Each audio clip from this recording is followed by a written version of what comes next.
Good evening, dear friend, and welcome to a quiet journey back in time.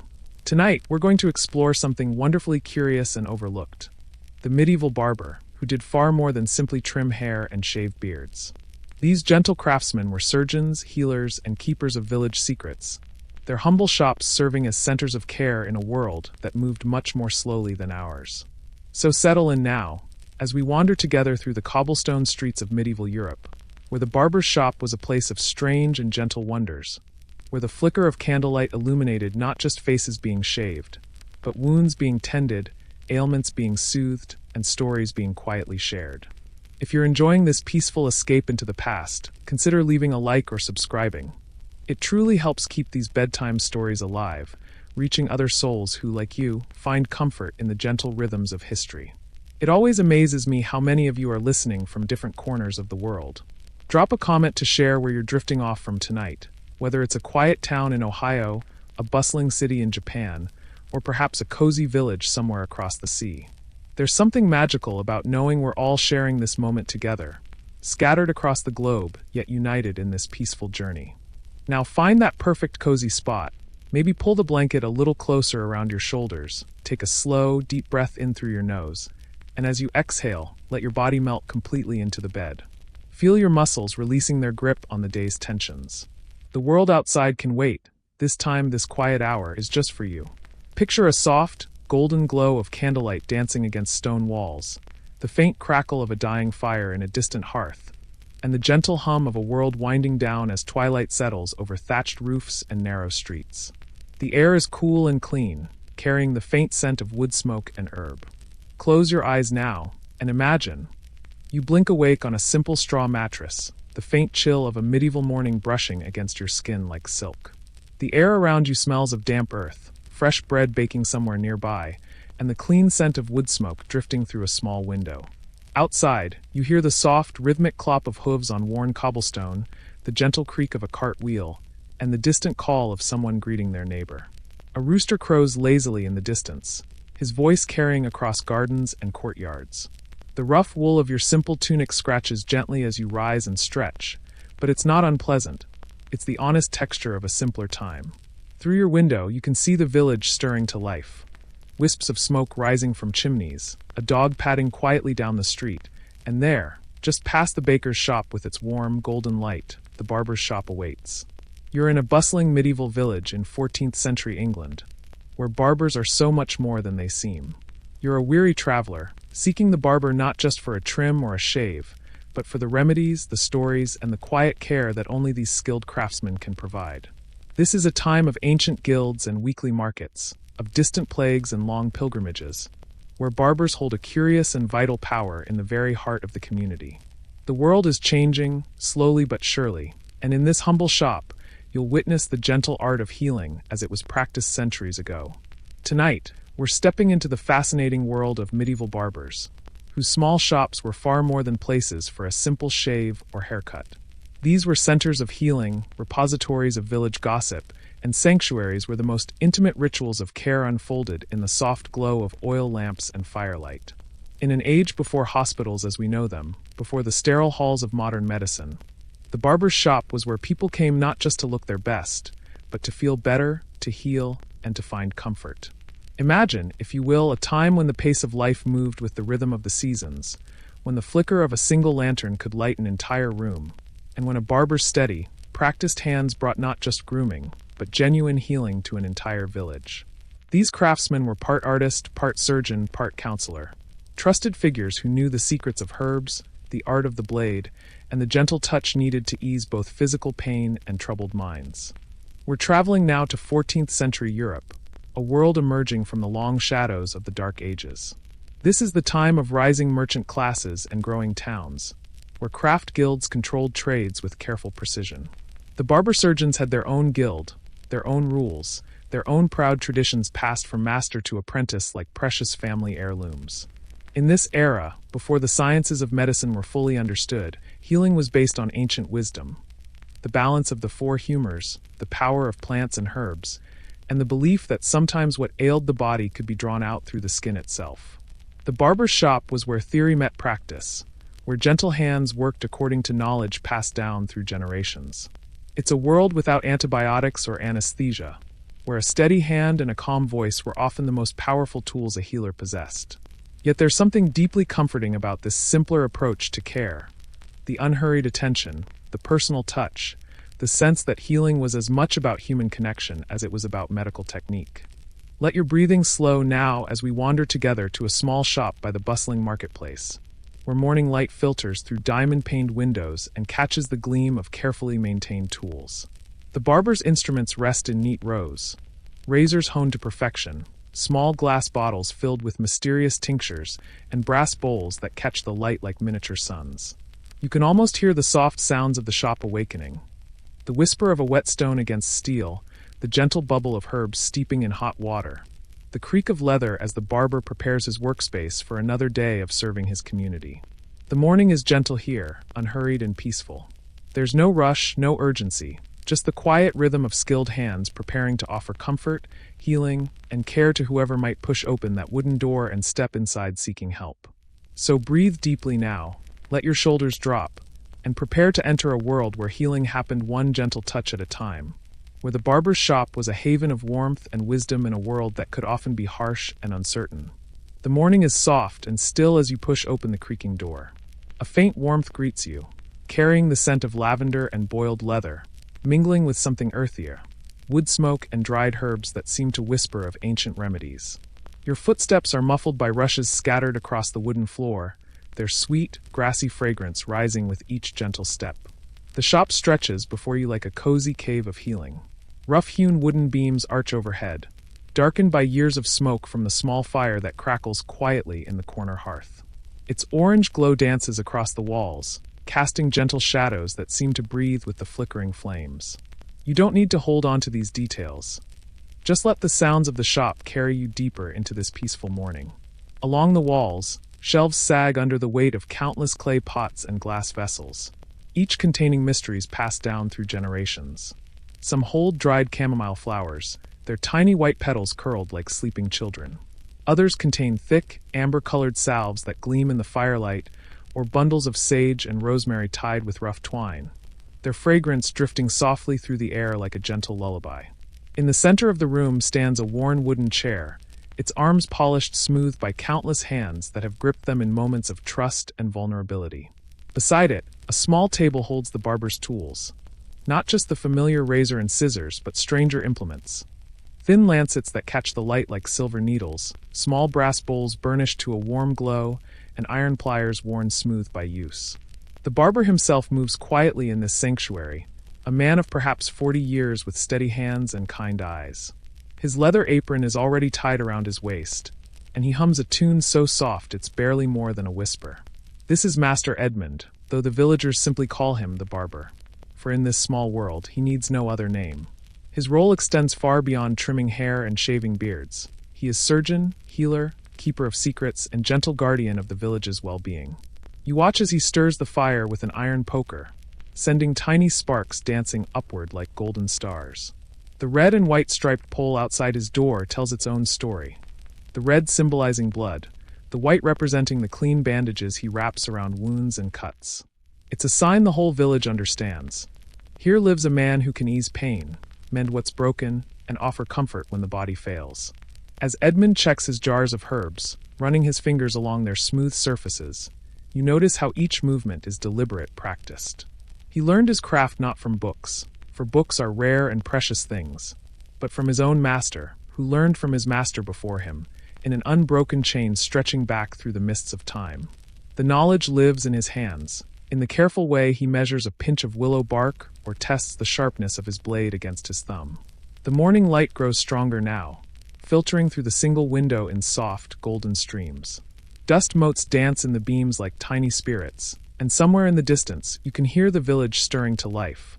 The soft lowing of cattle, the creak of cart wheels on cobblestone, the murmur of voices greeting the new day. But here in the shop, time moves differently, more gently, like honey poured from a wooden spoon. Edmund pauses in his preparations and glances toward the door, as if sensing that today will bring its usual parade of villagers seeking his help. A farmer with an aching back, perhaps, or a mother whose child has taken fever in the night. Each will come with their own story, their own need for the careful balance of skill and compassion that defines his craft. You may feel yourself sinking deeper now, the details of the shop softening like watercolors in rain. The scent of herbs grows fainter, more dreamlike, and the crackle of the fire becomes a distant whisper. This is exactly as it should be. There's no need to grasp at every word or image. Just let them wash over you like a gentle tide, carrying you deeper into this peaceful world where healing happens slowly, with patience and care. As the barber sharpens his blade against a leather strop, the rhythmic sound blends with your breathing, steady and soothing. The village outside begins to hum with quiet activity, but you're safe here in this warm cocoon of wood and herbs, where time moves like molasses and every task is performed with the reverence of ritual. Our story drifts now, like smoke from the hearth, to another moment in this gentle day. The chair creaks as a farmer settles in, his face weathered by years in the fields. The barber's hands move slowly, deliberately, like a craftsman approaching his finest work. The morning light has grown warmer now, spilling through the window in honey-colored streams that seem to bless this quiet ritual about to unfold. Thomas the farmer is a familiar sight in the village. Broad shoulders bent from countless harvests, hands rough as tree bark from wrestling grain from stubborn soil. But here, in Master Edmund's chair, he becomes something else entirely. A man surrendering to care, to the gentle attention that comes so rarely in his world of endless labor. His calloused fingers grip the chair's worn arms, not from fear, but from the simple pleasure of stillness. "Easy now, Thomas," Edmund murmurs, his voice soft as morning mist. "We've all the time in the world." And indeed, time seems to slow in this sacred space, where the urgent demands of field and market hold no sway. The barber moves to his workbench, where a cake of tallow soap waits in a wooden bowl, pale and smooth as river stone. You watch as Edmund works the soap with a badger hair brush, the bristles darkened with age and countless mornings like this one. He adds drops of warm water from a kettle that hums beside the fire, each drop measured by instinct rather than thought. The brush moves in slow circles, building a lather that grows white and rich, like cream fresh from the churn. The scent rises, clean and honest, carrying hints of the animal fat that forms its base, but softened by the lavender oil Edmund adds, drop by precious drop. In this medieval world, such a shave is luxury beyond measure. Most men scrape at their faces with whatever blade they can afford, often sharing a single razor among brothers or neighbors. But Thomas has saved his copper coins for this moment, this transformation that goes far deeper than mere grooming. To be shaved by the barber is to step, briefly, into the world of gentlemen and lords, to feel worthy of such careful attention. The lather spreads across Thomas's cheeks like fresh snow across winter fields. Edmund's touch is sure but gentle, the brush moving in patterns learned through years of practice. He works around the farmer's jaw, beneath his chin, along the throat where the skin grows tender. Each stroke of the brush seems to wash away not just stubble, but the weariness that clings to working men like dust to a millstone. "Close your eyes now," Edmund whispers, and Thomas obeys, his weathered features relaxing into something approaching peace. Think of nothing but the warmth of the lather, the softness of the brush. The farmer's breathing deepens, and you can see the tension flowing from his shoulders like water from a broken dam. The razor itself is a thing of beauty, its blade forged by the village smith from steel traded along routes that stretch to distant lands. The handle is worn smooth by Edmund's grip, marked by tiny nicks that tell stories of countless mornings, countless faces made smooth and clean. He tests its edge against his thumb, a gesture so subtle it's barely visible, yet essential to the ritual. Edmund begins at Thomas's right cheek, the razor held at precisely the angle his master taught him decades ago. The first stroke is whisper soft, removing lather and stubble in one smooth motion that speaks of absolute confidence. The sound is barely audible, a gentle scraping, like wind through autumn leaves. Thomas's face emerges from beneath the foam slowly, revelation by careful revelation. You may already be drifting, the soft scrape of the blade fading into the night. Let yourself sink deeper into this moment, where time moves like honey and every gesture carries the weight of ceremony. In the medieval world, to be clean-shaven marks a man as prosperous, as someone who can afford such refinement. Peasants and laborers often wear beards of necessity. They lack the time, the tools, the luxury of daily grooming. But merchants, craftsmen, and those who aspire to rise above their birth seek the barber's chair, where rough-hewn faces are transformed into something smoother, more civilized. The ritual has deeper meaning still. In a world where most people bathe perhaps once a week, if that, the barber's shop offers a different kind of cleansing. The warm water, the careful attention, the gentle touch of skilled hands. These create a sanctuary of cleanliness in a world often harsh and dirty. Men emerge not just shorn, but somehow renewed, ready to face the world with fresh dignity. Edmund works methodically, each stroke of the razor revealing more of Thomas's face. The farmer's cheeks, normally hidden beneath days of stubble, show themselves pale and smooth. His jaw, strong from years of chewing coarse bread and dried meat, emerges clean and defined. Even his throat, vulnerable and tender, submits to the blade's gentle passage. Between strokes, Edmund wipes the razor clean on a strip of leather that hangs from his belt. The lather comes away white and thick, carrying with it the accumulated grime and stubble of the farmer's week. It's a small act, this cleaning of the blade, but it speaks to the care that defines the barber's art. Nothing hurried, nothing careless, each movement deliberate and precise. The fire crackles softly in the hearth, its warmth reaching across the shop to embrace both men in their quiet dance. Outside, the village continues its morning awakening. Roosters calling from hidden yards, the distant ring of the blacksmith's hammer, the soft shuffle of feet on cobblestone. But these sounds seem far away, muffled by the intimacy of the moment. As Edmund works, he hums a tune so soft it's barely more than breathing. It's an old song, one his mother sang while she worked at her spinning wheel, and his mother's mother before her. The melody weaves through the morning air like incense, adding another layer to the ritual's sacred quality. Thomas's breathing synchronizes with the gentle rhythm, his body relaxing deeper into the chair's embrace. The transformation is nearly complete now. Where rough stubble once shadowed Thomas's face, smooth skin gleams in the morning light. The farmer looks younger somehow, or perhaps simply more himself. The essential Thomas beneath the accumulated wear of daily labor. His eyes remain closed, but a small smile plays at the corners of his newly smooth lips. Edmund applies a warm, damp cloth to Thomas's face, wiping away the last traces of lather. The fabric is soft from countless washings, gentle against skin made tender by the razor's attention. He follows with a splash of rose water, its delicate fragrance a luxury that makes Thomas sigh with unexpected pleasure. Such indulgences are rare in his world of practical necessities, making them all the more precious. The shave is complete, but the ritual is not.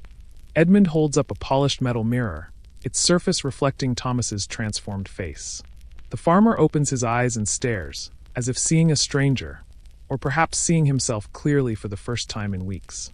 He runs his fingers along his smooth cheeks, marveling at the transformation. "There now," Edmund says, untying the cloth from around Thomas's neck. Ready to face the world as a gentleman. The words are said with gentle humor, but they carry truth as well. For these few moments, Thomas has indeed been treated as a gentleman would be, with careful attention and skilled service. Thomas rises from the chair slowly, as if reluctant to leave this cocoon of warmth and care. He reaches into his leather purse and counts out copper coins, their value representing hours of backbreaking labor. But the smile on his face suggests he considers it money well spent. This transformation, this brief taste of luxury, will carry him through many days of toil. You don't need to hold on to these details now. Just let the sounds of the shop carry you deeper into rest. The ritual of the shave speaks to something fundamental in human nature. Our need for care, for attention, for the gentle touch of skilled hands. In a world often harsh and unforgiving, the barber's chair offers sanctuary. With the shave complete, the shop grows quiet once more.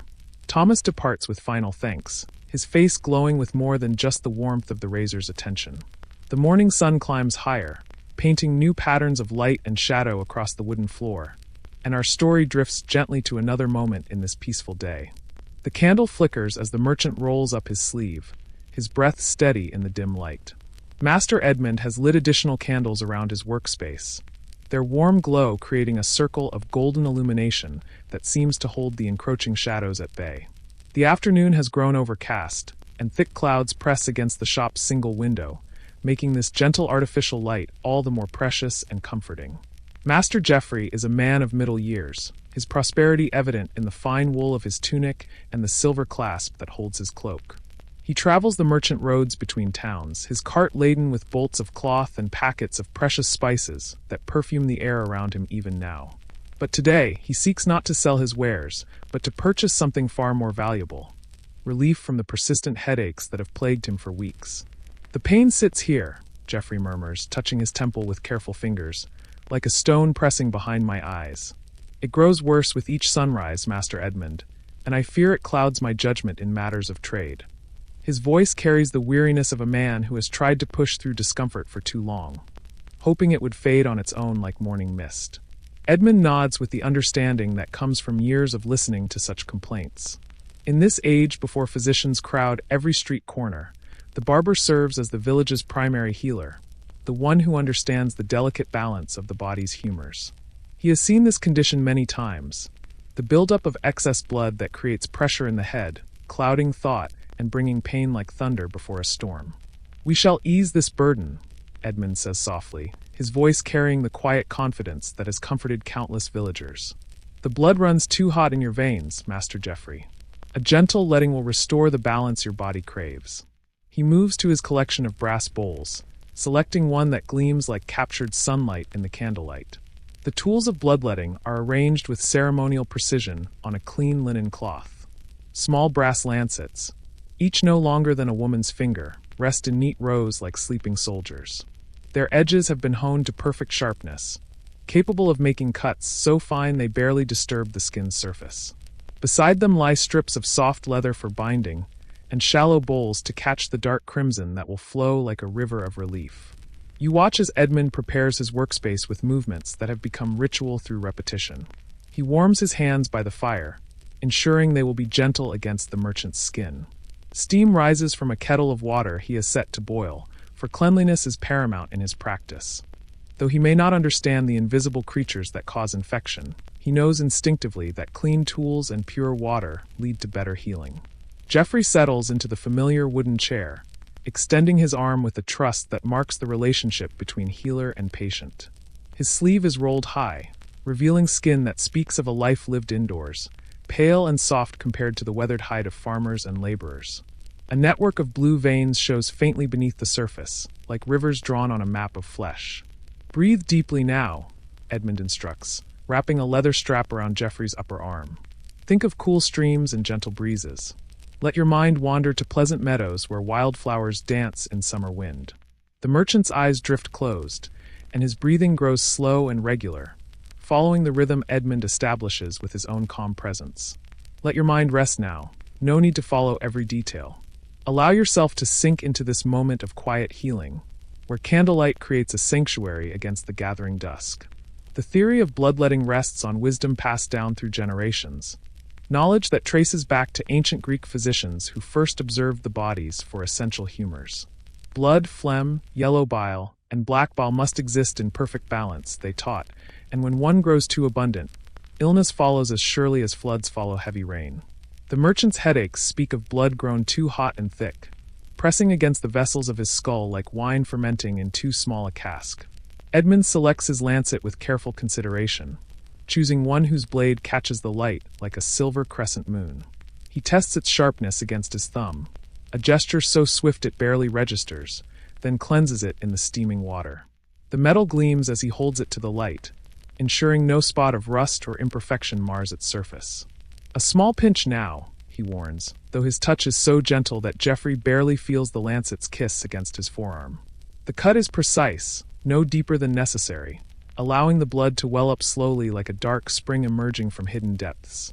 The first drops fall into the brass bowl with tiny sounds like rain on leaves, each drop carrying away a portion of the merchant's discomfort. The blood flows steadily but not urgently, its color rich and dark in the candlelight.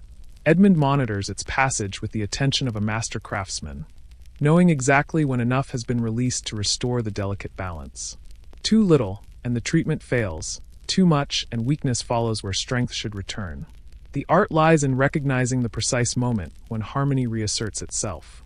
As they wait, Edmund speaks in low, soothing tones about the weather, the harvest, the small events that make up village life. His voice weaves a gentle spell that helps Geoffrey forget the tiny wound, the slow passage of blood, the vulnerability of sitting still while his life essence drains away drop by careful drop. The merchant's face grows peaceful, the lines of pain beginning to soften around his eyes. Candles flicker in drafts that slip through gaps in the wooden walls, sending shadows dancing across the shop's interior. The movement creates a hypnotic display, light and darkness flowing together like silk scarves in a gentle breeze. Outside, the first drops of rain begin to patter against the window, adding their rhythm to the quiet symphony of healing. The brass bowl gradually fills with dark liquid that gleams like garnets in the shifting light. Each drop represents a small victory over pain, a tiny step toward the restoration of health. Medieval medicine may lack the precision of future ages, but it possesses something equally valuable: the understanding that healing takes time, that the body's wisdom unfolds slowly when given space and gentle encouragement. Jeffrey's breathing has grown deeper and more relaxed, his shoulders releasing tension he has carried for weeks. The headache that has been his constant companion begins to ease, like a tight fist slowly opening. Color returns to his cheeks, and the worried lines around his eyes start to fade as relief washes through him like cool water on fevered skin. Edmund watches the flow with practiced eyes, noting the moment when the blood's color begins to brighten slightly, signaling that the excess heat has been drawn away. This is the crucial moment, the point at which continued bleeding would weaken rather than heal. With movements as smooth as water, he presses a clean cloth against the small wound, stemming the flow with gentle pressure. "There now," he murmurs, wrapping a strip of soft linen around Jeffrey's forearm. "The balance returns to your body like spring returning to the earth. Rest easy and let the healing settle into your bones." His touch as he ties the bandage is sure but tender, the final gesture in a ritual of care that transforms suffering into relief. You may feel yourself floating now, the details softening like watercolors in rain. The merchant's sigh of relief becomes your own, the gentle rhythm of healing drawing you deeper into peaceful rest. Jeffrey sits quietly for several minutes, allowing his body to adjust to its new equilibrium. The pounding in his head has faded to a whisper, then to nothing at all. When he finally opens his eyes, they are clear and bright, free from the shadow of pain that has haunted them for so long. As the merchant leaves, lighter in spirit and body, the shop settles back into its comfortable rhythm. The candles burn lower, their light growing softer and more golden, and our story shifts gently to another corner of this healing sanctuary. The door swings open, and a woman clutching her cheek steps inside, her eyes weary but hopeful. The air carries the faint tang of mint from the barber's herbal mix, a scent that seems to promise relief from the throbbing pain that has kept her awake for 3 nights running. Master Edmund looks up from grinding dried cloves in his mortar, his experienced gaze immediately recognizing the telltale signs of dental distress. Margaret is the baker's wife, a woman whose hands know the art of turning flour into bread that feeds half the village. But those same capable hands now tremble as they press against her swollen jaw, seeking comfort from an ache that has grown from whisper to roar. Her usually neat hair hangs loose around her shoulders, and dark circles beneath her eyes speak of sleepless nights spent walking the floor while her family slumbered peacefully. "Master Edmund," she whispers, her voice thick with the careful speech of one trying not to aggravate tender flesh. "The pain has grown beyond bearing. It throbs with each heartbeat, and I fear the rot has settled too deep to ignore any longer." She settles into the chair with the grateful sigh of someone who has carried a burden too long alone. Edmund sets aside his mortar and approaches with the gentle movements of a man who understands that haste only increases suffering. His weathered hands are warm as he examines Margaret's jaw, fingers probing with the delicate touch of a craftsman assessing his work. The swelling is evident, a hard knot beneath the skin that speaks of infection brewing like storm clouds on the horizon. "Open for me, Margaret," he says softly, and she complies despite the pain that shoots through her jaw like lightning. Edmund peers into her mouth, studying the landscape of teeth with eyes that have seen countless such battles between flesh and decay. There, in the back corner, lurks the culprit, a molar blackened with rot, its crown cracked like old leather, surrounded by angry red flesh that pulses with each beat of her heart. In this medieval world, dental care consists mainly of endurance and eventual extraction. There are no gentle drillings or careful fillings, no precise instruments designed to preserve what remains healthy. When a tooth turns traitor to its owner, it must be removed entirely, root and all, like pulling a weed that threatens to poison the entire garden. "The tooth has served its time," Edmund pronounces gently, "but now it brings more pain than purpose. We must bid it farewell, and let healing take its place." He moves to his collection of iron implements, selecting a pair of pliers whose jaws have been shaped specifically for grasping reluctant molars. The metal gleams dully in the afternoon light, worn smooth by countless extractions. You may feel yourself sinking deeper now, the details softening like a dream. Let the story carry you as Edmund prepares his workspace with the reverence of ritual. From his collection of clay pots, Edmund selects one filled with oil of cloves, its rich brown color reflecting the light like liquid amber. This precious substance, traded along routes that stretch to distant spice markets, contains nature's own remedy for dental pain. He soaks a small piece of linen in the oil, then gently presses it against Margaret's aching tooth, allowing the numbing properties to seep into the inflamed tissue. The relief is not immediate, but gradually Margaret's rigid posture begins to soften as the clove oil works its ancient magic. Her breathing grows less shallow, and the tight lines around her eyes ease slightly. Edmund waits patiently, knowing that rushing this process serves no one. The oil needs time to penetrate the swollen gums and dull the sharp edges of pain. While they wait, Edmund prepares his other implements. He selects a small bowl and fills it with wine mixed with crushed mint leaves, creating a rinse that will cleanse the mouth after the extraction. The mint's cool essence mingles with the wine's antiseptic properties, though Edmund knows these benefits through tradition rather than scientific understanding. His knowledge comes from generations of barber surgeons who discovered through trial and careful observation which herbs help and which harm. The shop grows quiet except for the gentle sounds of preparation, the soft clink of metal against clay, the whisper of cloth being folded, the distant murmur of village life beyond the walls. Rain has begun to fall more steadily now, its rhythm against the roof creating a soothing backdrop that seems to encourage drowsiness and peaceful surrender to the healing process. Margaret's eyes drift closed as the clove oil continues its work, and Edmund begins to hum softly, a melody his mother sang while tending scraped knees and childhood fevers. The tune has no words, but it carries the essence of comfort, of being cared for when vulnerability makes us small and frightened. His voice blends with the rain's rhythm, creating a lullaby that speaks of safety and skilled hands. When enough time has passed, Edmund tests the area gently with his finger. Margaret's response is less violent now, the clove oil having built a barrier between nerve and sensation. Still, he proceeds with the careful deliberation that marks his craft, knowing that gentleness serves better than speed in matters of healing. "Take hold of the chair's arms," he instructs quietly, "and breathe as I have taught you, slow and deep, like wind through summer wheat." Margaret obeys, her knuckles whitening as she grips the worn wood, but her breathing remains steady, following the rhythm Edmund establishes with his own calm presence. The extraction itself is a dance of patience and precision. Edmund positions the pliers carefully, ensuring their grip encompasses the entire crown of the damaged tooth. Too shallow a hold, and the tooth might break, leaving fragments that fester like splinters in tender flesh. Too harsh, and unnecessary trauma multiplies the patient's suffering. The first gentle pressure is exploratory, testing the tooth's grip on its moorings. Margaret's sharp intake of breath tells Edmund all he needs to know about her pain threshold, and he adjusts his approach accordingly. Medieval dentistry may be crude by future standards, but in the hands of a skilled practitioner, it can be surprisingly gentle. Working the tooth slowly back and forth, Edmund encourages its gradual release from the jaw that has held it since Margaret's childhood.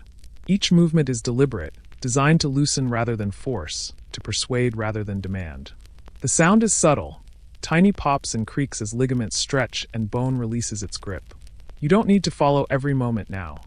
Just let the gentle rhythm of healing carry you deeper into rest. The pain that has tormented Margaret for days is finally meeting its end, dissolved in the careful attention of skilled hands. With a final, gentle twist, the tooth comes free.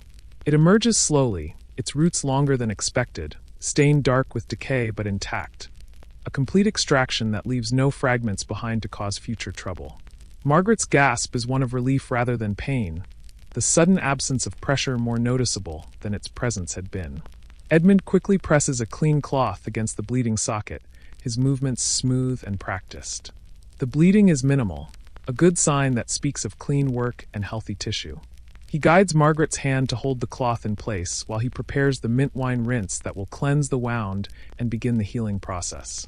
"There now," he murmurs, disposing of the extracted tooth with the ceremonial respect due to something that has served faithfully before turning traitor. "The pain will fade like morning mist, and sweet sleep will return to your nights." His voice carries the quiet satisfaction of work well done, of suffering transformed into relief through patience and skill.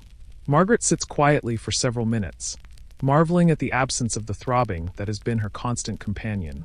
Her tongue explores the empty socket cautiously, finding smoothness where jagged edges had scraped and cut. The space feels strange but clean, like a room after the cobwebs have been swept away. The mint rinse tastes cool and clean in her mouth, washing away the metallic taste of blood and leaving behind the fresh promise of healing. Edmund provides her with a small packet of clove oil and instructions for managing the tender socket until new tissue grows to fill the space. As Margaret rises from the chair, her face already showing the peace that comes with relief from chronic pain, the shop grows quiet once more. The creak of the chair, the woman's grateful whisper of thanks, the soft closing of the door, all blend into the afternoon's gentle rhythm. Our story drifts now to another task, another moment of healing in this sanctuary of medieval care. A soft rhythm fills the shop as the barber grinds dried chamomile and rosemary in a stone mortar, the scent rising like a gentle fog. The pestle moves in slow, hypnotic circles, crushing the delicate flowers and aromatic leaves into powder that gleams silver green in the afternoon light. Each turn releases more fragrance into the air. Sweet chamomile that speaks of summer meadows, sharp rosemary that carries the memory of Mediterranean hillsides where it grows wild beneath endless blue skies. Master Edmund works with the patience of a man who understands that healing cannot be hurried. His movements are measured and deliberate, the pestle turning steadily as he transforms the dried herbs into medicine. The sound is soothing, a gentle grinding that blends with the rain still pattering against the window, creating a symphony of industry and peace that seems to slow time itself. On the wooden counter before him, ingredients wait in careful arrangement like soldiers prepared for battle against pain and illness. Dried willow bark, its surface rough and gray, holds within its fibers the power to ease aching joints and fevered brows. Bundles of lavender, their purple flowers faded but still fragrant, promise rest to those whose minds race too quickly for sleep. Yarrow stems, brittle with age but potent with healing virtue, stand ready to stem the flow of blood from wounds both great and small. This morning brought a familiar visitor, old Henrik, the village's most senior farmer, whose joints have begun to protest the countless seasons of plowing and sowing. His weathered hands, once strong enough to guide the heaviest ox, now tremble when he reaches for his morning ale. The ache in his knees speaks of too many years kneeling in muddy fields, and his shoulders carry the weight of 5 decades spent bent over stubborn earth. The dampness settles in my bones, Henrik had explained, his voice rough as tree bark. When the rain comes, as it has these past days, I move like a man made of creaking wood. My wife fears I'll not see another harvest if this pain continues to grow. His eyes, still bright despite his years, held the worry of a man who has always defined himself through work and now fears becoming burden rather than blessing. Edmund had listened with the attention that marks the skilled healer, his gaze cataloging the subtle signs of chronic pain. The way Henrik favored his left side, the careful movements that spoke of joints inflamed and protesting.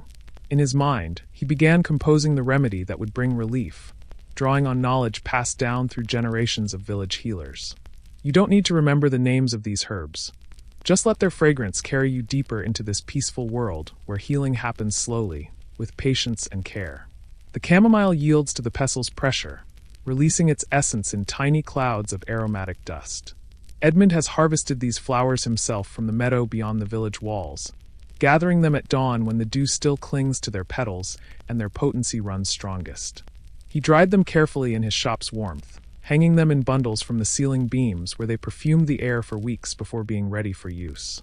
Medieval herbalism is an art built on observation and tradition, wisdom accumulated over centuries of careful watching and patient testing.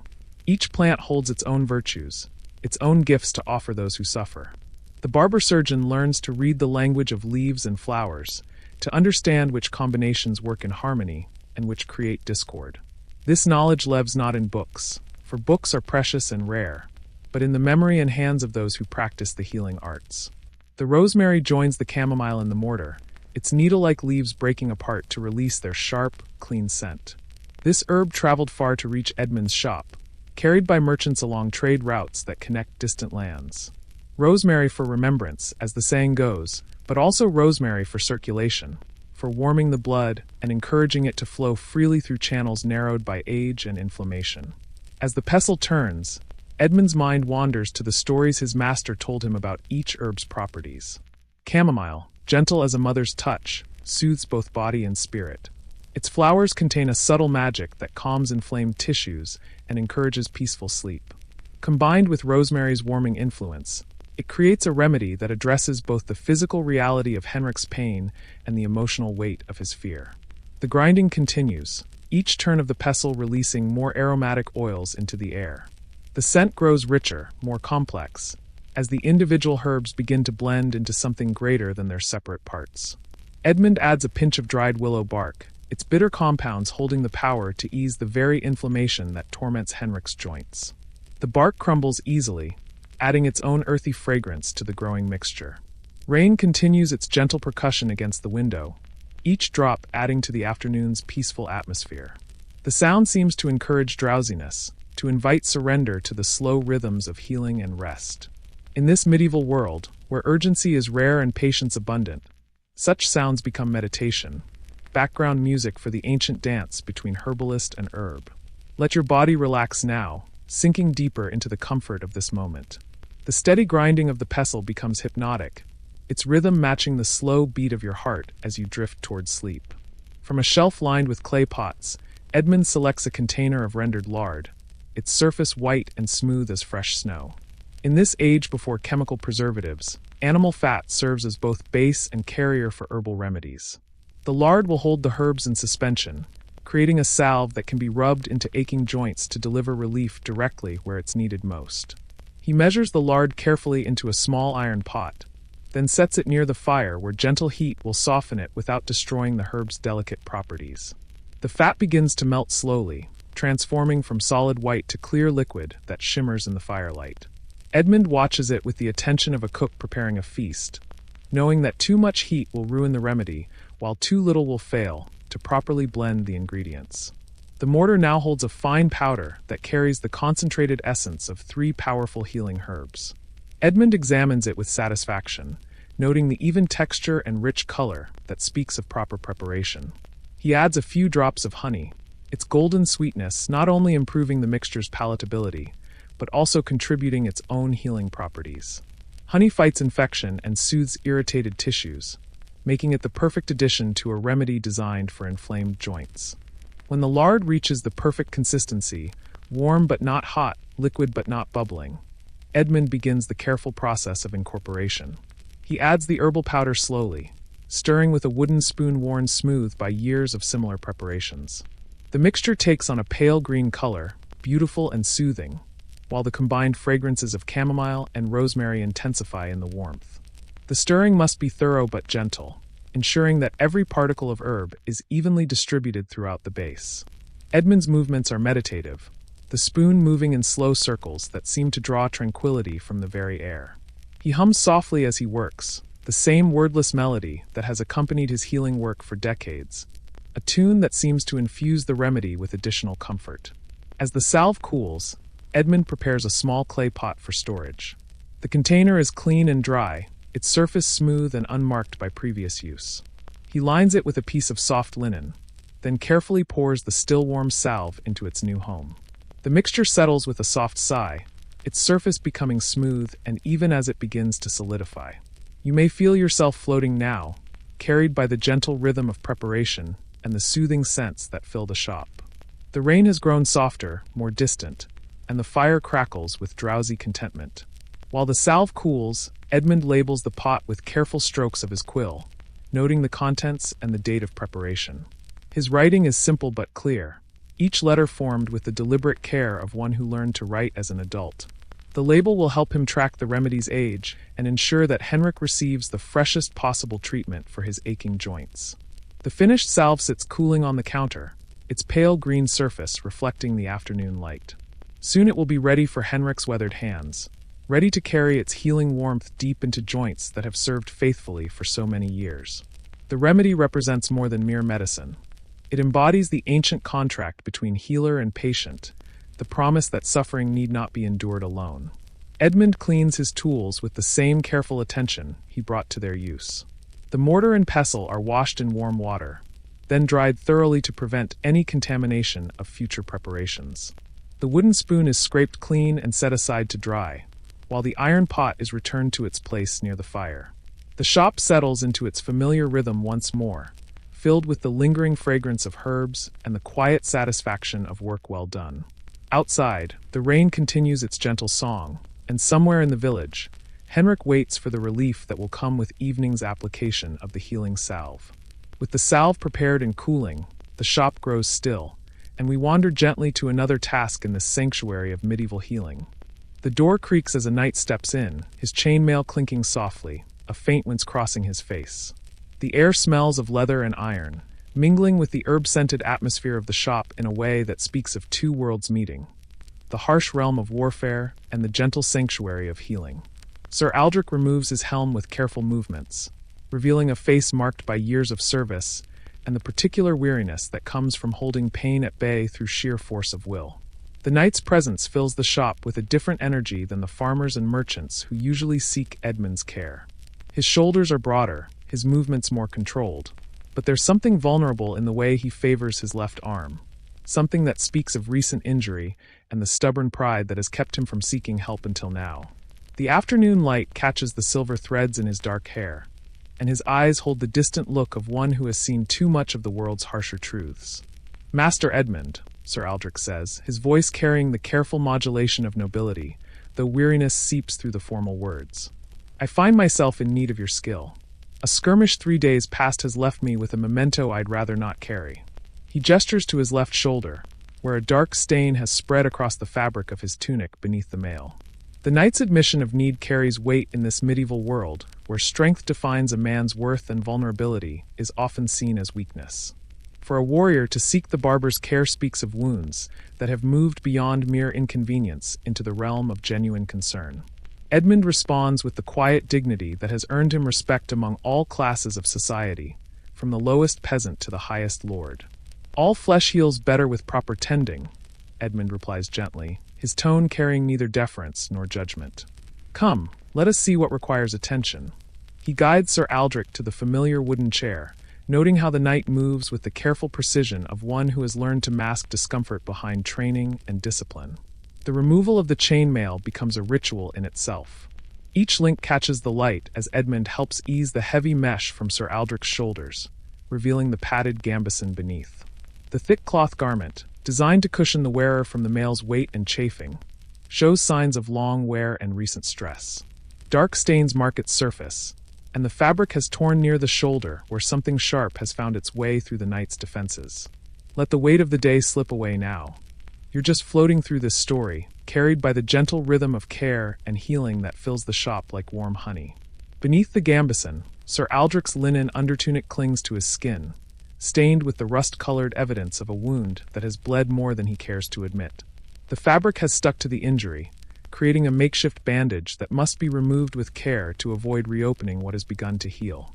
Edmund approaches this task with the patience of one who understands that healing often requires temporary discomfort.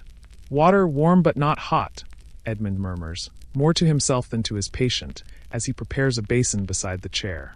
The liquid steams gently, carrying the scent of herbs he has added: chamomile for its soothing properties, and a touch of lavender to calm both wound and warrior.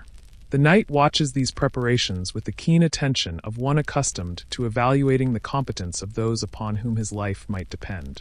The wound reveals itself slowly as Edmund works the cloth free with careful touches and warm water. It runs along the knight's shoulder blade, a shallow but lengthy cut that speaks of a blade deflected at the last moment by chainmail or quick reflexes. The edges are clean, suggesting a sharp weapon wielded with skill, but the depth remains manageable. Painful and troublesome, but not life-threatening. "A sword's kiss," Edmund observes, his voice carrying the matter-of-fact tone of one who has seen many such injuries. "Clean and straight, which speaks well for your opponent's blade and your own speed in avoiding worse." The knight's mouth quirks in what might be a smile, appreciating the barber's understanding of the warrior's world. The cleaning process becomes a meditation in itself. Edmund works with cloth and warm water, removing the dried blood and debris that have accumulated over 3 days of neglect. Each gentle touch serves a purpose, cleaning away the potential for infection while assessing the wound's true condition. The water in the basin grows pink, then red, as layers of old blood wash away to reveal healthy flesh beneath. Sir Aldrich sits quietly during this process, his breathing steady and controlled. Years of training have taught him to endure discomfort without complaint. But there's something peaceful about surrendering to Edmund's care.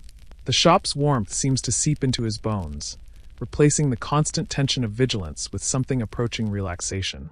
You may feel yourself sinking deeper now, the details of the wound fading into the background as the story carries you towards sleep. The night's pain becomes distant, transformed by skillful hands into something manageable, something that will heal in time. From his collection of remedies, Edmund selects a pot of honey, golden and thick, gathered from hives that dot the countryside like tiny kingdoms. Medieval healers understand honey's power to fight infection and encourage healing, though they lack the knowledge of exactly how it works. The substance flows like liquid sunlight as Edmund spreads it carefully along the wound's length, creating a protective barrier that will aid the body's natural healing processes. The honey's application brings immediate relief, its cooling touch soothing inflamed tissue and beginning the process of creating an environment where healing can flourish. Sir Aldrich's shoulders relax visibly as the pain diminishes, replaced by a sensation of coolness and comfort. The sweet fragrance mingles with the shop's herbal scents, creating an atmosphere of nourishment and care. Over the honey, Edmund applies strips of clean linen, torn from cloth that has been boiled and dried to ensure its purity. The bandages wrap around the knight's shoulder with practiced ease, creating a protective cocoon that will keep the wound clean while allowing it to breathe. Each layer serves a purpose, the innermost to hold the honey in place, the outer to protect from contamination and provide gentle pressure to encourage healing. The final step involves securing the bandage with ties that will hold but not constrict. Edmund's fingers work with the dexterity of long practice, creating knots that will stay in place through the knight's daily activities while remaining easy to remove when the time comes for the bandage to be changed. The knight's arm moves freely within its wrappings, strength returning as pain recedes. Change the dressing each morning, Edmund instructs, his voice carrying the gentle authority of expertise. Fresh honey, clean cloth, and patience. These will serve you better than any armor in this particular battle. He hands Sir Aldrich a small pot of honey and a bundle of clean linen, provisions for the days of healing that lie ahead. The knight rises from the chair with movements that speak of restored comfort. The careful precision of his earlier motions has given way to something more natural, more fluid. He tests his shoulder's range of motion, finding that the wound protests only mildly against movement that would have brought sharp pain just moments before. Your skill serves the realm as surely as any sword, Sir Aldrich says, his words carrying the weight of genuine gratitude. When next I ride to battle, I'll carry the memory of this healing as surely as I carry blade and shield. The formality of his speech cannot hide the real appreciation beneath. The relief of a man who has found skilled care when he needed it most. As the knight prepares to leave, donning his garments with the careful movements of one mindful of fresh bandages, the shop seems to hold its breath. The contrast between his martial bearing and the gentle care he has received creates a moment of profound quiet, a reminder that even warriors need tending. Even strength requires moments of vulnerability. The chainmail settles into place with its familiar clinking song, and the knight's helm finds its proper position. But something has changed in his bearing, a looseness in his shoulders, a straightness in his spine that speaks of pain acknowledged and properly treated. He offers Edmund a respectful nod before stepping back into the world of duty and conflict.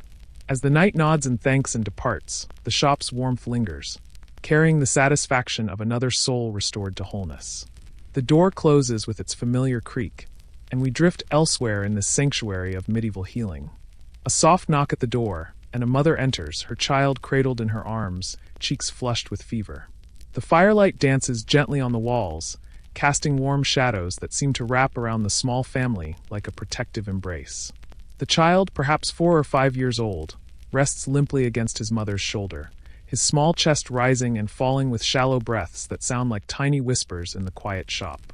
The barber looks up from his mortar and pestle, where he's been grinding dried chamomile petals into a fine powder. His weathered hands pause in their gentle rhythm as he takes in the sight before him. The mother's worried eyes, the way she rocks slightly on her feet as if the motion might soothe both herself and her child. Her worn wool dress speaks of long days in the fields, but her touch is infinitely tender as she adjusts the child's position in her arms. "Good evening, Martha," the barber says softly, his voice carrying the warmth of someone who has known this family for years. "Little Thomas has taken ill, I see." He sets down his tools with care, each movement deliberate and unhurried. The shop seems to hold its breath. The only sounds the gentle crackle of the fire and the faint whistle of wind through the shutters. Martha nods, her voice barely above a whisper. The fever came on this morning. He won't eat, and his skin burns like summer stones. She shifts the child slightly, and Thomas makes a small sound. Not quite a whimper, more like the soft sigh of autumn leaves settling. I tried cool water from the well, but... Her words trail off, carrying all the helplessness of a mother watching her child suffer. You find yourself sinking deeper into your observation of this scene, the details becoming softer around the edges like watercolors bleeding into damp paper. The barber moves with the practiced ease of someone who has tended countless fevered children, his hands steady as he reaches for a small clay pot on the highest shelf. The light from the fire catches the pot's glazed surface, making it gleam like a tiny sunset. "Let's see what we can do for our young Thomas," the barber murmurs, his voice carrying the same soothing cadence you might hear in a gentle lullaby. He moves to a corner of the shop where bundles of dried herbs hang from wooden pegs, their shadows dancing on the stone wall like sleeping birds. His fingers brush against a bundle of willow bark, papery and pale in the flickering light. The barber begins to strip small pieces of the bark, each motion economical, yet somehow reverent. "Willow bark," he explains quietly to Martha, though his words seem to float in the air like incense, reaching your ears as well. The old ones say it carries the tree's strength, its ability to bend without breaking in the storm. The bark curls as he peels it, releasing a faint, bitter scent that mingles with the shop's familiar fragrance of herbs and wood smoke. You may already be drifting, your mind growing heavy as you watch the barber work. There's something hypnotic about his movements. The way he measures the bark not with scales but by feel, his experienced fingers knowing exactly how much will ease a child's fever without overwhelming his small body. The sound of the bark being dropped into a copper kettle is soft, like rain beginning to fall on leaves. Water from a ceramic pitcher joins the bark in the kettle, the liquid catching the firelight as it pours. The barber hangs the kettle on a hook over the fire, where it will simmer slowly, releasing the bark's healing essence into the steaming water. While they wait, he turns to another shelf, reaching for a small bottle filled with what looks like liquid moonlight, lavender water, distilled through patient hours of steam and condensation. Martha rocks Thomas gently, her movements automatic and soothing. The child's fever-bright eyes flutter open occasionally, unfocused but trusting. His small fingers clutch weakly at his mother's dress, seeking comfort in the familiar texture of homespun wool. The barber watches them both with the quiet attention of someone who understands that healing involves more than just remedies. It requires patience, presence, and the gentle assurance that someone cares. From a wooden chest near the window, the barber retrieves a length of fine linen cloth, soft from many washings and bleached white as winter snow. He dips it into a basin of cool water, the fabric darkening as it absorbs the liquid. With practiced hands, he wrings out the excess water, leaving the cloth damp but not dripping. The sound is subtle, like the whisper of wind through grass. "May I?" he asks Martha, indicating the cloth. She nods, shifting Thomas, so the barber can gently place the cool compress across the child's forehead. Thomas sighs at the touch, a sound of pure relief that seems to ease some of the tension in his small body. The cloth sits like a blessing across his brow, drawing away the fever's heat with each passing moment. Let your mind rest now. No need to follow every detail. The story continues to unfold around you like a gentle dream, the voices becoming softer, the movements slower. The barber adds a few drops of lavender water to another cloth, the scent rising like a prayer into the warm air of the shop. Medieval folk believed that lavender could cool the fires of fever while calming restless spirits, and watching the barber work, you can almost feel the truth of that ancient wisdom. The kettle begins to whisper over the fire, steam rising from its spout in delicate spirals. The willow bark tea is nearly ready, the water now tinted with the bark's natural tannins, carrying within it centuries of healing knowledge passed down from barber to apprentice, mother to daughter, healer to patient. The barber lifts the kettle with a thick cloth, protecting his hands from the heat, and pours a small amount of the tea into a wooden cup. He sets the cup aside to cool, knowing that a fevered child needs remedies that soothe rather than burn. While they wait, he prepares another compress, this one soaked in the lavender water. The scent fills the shop like a gentle benediction, mixing with the willow bark's earthy fragrance and the ever-present smell of wood smoke. Thomas's breathing seems to slow slightly, becoming deeper and more regular. Whether it's the cool compress on his forehead, the soothing scents surrounding him, or simply his mother's constant loving presence, something is beginning to ease the fever's grip. His flushed cheeks remain warm, but the desperate heat seems to be retreating, like a tide pulling back from the shore. The barber tests the temperature of the willow bark tea with his finger, nodding when he finds it pleasantly warm but not hot. He adds a small spoonful of honey from a clay pot, stirring the mixture with a wooden spoon that has been worn smooth by countless similar preparations. The honey dissolves slowly, sweetening the bitter bark and making the remedy palatable for a young child. "Just small sips," the barber instructs Martha, his voice still maintaining that same gentle cadence that seems to flow like a slow river through the warm shop. "Let him taste it first, then more if he'll take it." Martha accepts the cup with grateful hands, her fingers wrapping around its warmth like a lifeline. You may feel yourself sinking deeper now, the details softening like a dream. Thomas takes his first tentative sip of the tea, his small face scrunching slightly at the unfamiliar taste before relaxing as the honey's sweetness follows. His mother continues to rock him gently, the motion as natural as breathing, as eternal as the tide. The barber refreshes the compress on Thomas's forehead, the cool cloth seeming to draw more heat from his small body. Steam rises faintly from the damp linen, visible proof that the fever is beginning to break. In the medieval world, such moments were seen as victories against the invisible forces that brought illness. Small triumphs of human care and natural wisdom over the mysterious ailments that could strike without warning. As Thomas continues to sip the tea, his eyelids grow heavy, not with the weight of fever now, but with the approaching peace of healing sleep. His breathing continues to deepen, and the tension that had held his small body rigid begins to melt away like snow in spring sunshine. Martha's own posture relaxes slightly, the first sign that her maternal instincts are telling her the crisis is passing. The shop settles into a peaceful rhythm. The soft crackle of the fire, the gentle sound of Thomas's improving breathing, the quiet rustle of Martha's dress as she continues her soothing motion. The barber moves about his tasks with the unhurried grace of someone who understands that healing cannot be rushed, only supported and nurtured like a delicate seedling reaching toward the light. As the child rests easier, the shop grows quiet, and we slip to another moment. The fever's grip loosens like fingers releasing their hold, and Thomas drifts into the kind of sleep that heals, deep, peaceful, and full of dreams where mother's lullabies chase away all shadows and cool compresses feel like gentle blessings from caring hands. The baker settles into the chair, his flour-dusted apron rustling like autumn leaves as he adjusts his position.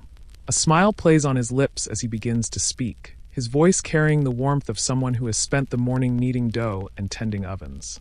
The air around him carries the faint, comforting scent of fresh bread, yeast and grain, and the golden promise of sustenance that has filled his bakery since before dawn. "Ah, Geoffrey," the baker says, addressing the barber by name as calloused hands smooth down his wild beard. "You won't believe what I witnessed at the market this morning."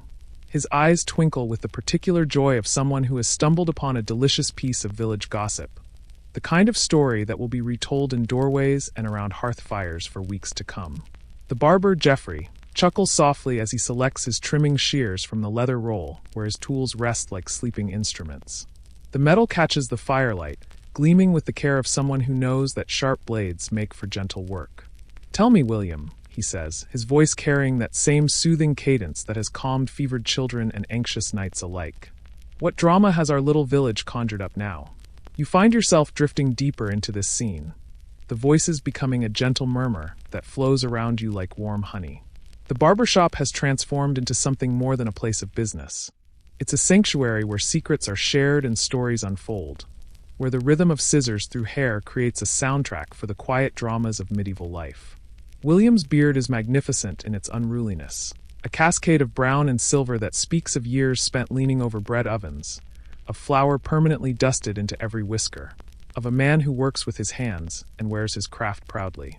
Geoffrey begins his work with the practiced ease of someone who has shaped countless beards, his movements deliberate and somehow musical, each snip of the shears adding to the shop's peaceful symphony. "Well," William begins, settling deeper into the chair as the barber works. "You know young Margaret, the miller's daughter?" His voice drops to a conspiratorial whisper, though his eyes dance with mirth rather than malice. "She's been walking past the blacksmith's forge every morning for the past fortnight, And it's certainly not because she's developed a sudden interest in horseshoes. The barber's hands pause for just a moment in their work, a smile tugging at the corners of his mouth. "Ah, young Thomas at the forge," he murmurs, understanding immediately. A handsome lad, that one. Strong arms and a gentle way with the horses. He resumes his trimming, the rhythm of his work as steady as a heartbeat, as comforting as rain on a roof. You don't need to follow every word. Just let the hum of voices lull you deeper into this cozy world where gossip flows as freely as ale at harvest time. The shop seems to embrace these moments of connection, the very walls holding decades of similar conversations where neighbors became friends and strangers became family through the simple act of sharing stories. "That's not all," William continues, his voice dropping even lower as Geoffrey works around his chin, shaping the beard with the skill of a master craftsman. "Yesterday, I saw her father speaking with Thomas's father behind the church after morning prayers. And both men were smiling." He pauses dramatically, letting the implications settle like flour through a sieve. Geoffrey nods knowingly as he steps back to assess his work, tilting his head like an artist examining a painting. "A spring wedding, perhaps?" he suggests, his voice carrying the warmth of someone who has witnessed many village romances bloom from shy glances to church bells. The miller's granary has been prospering this season, and a blacksmith's trade never wants for customers. The fire in the corner crackles softly, sending small sparks up the chimney like wishes ascending to heaven. The light flickers across the two men's faces, creating a scene that could have been painted by candlelight. The barber with his careful hands and knowing smile, the baker with his flour-dusted apron and animated gestures, both of them participating in the ancient ritual of community connection.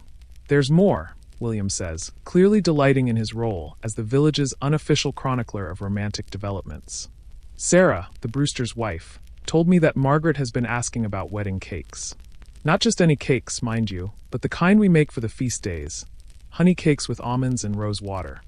Let your mind drift now, like smoke rising from the chimney, as the conversation continues to flow around you. The medieval village comes alive through William's stories.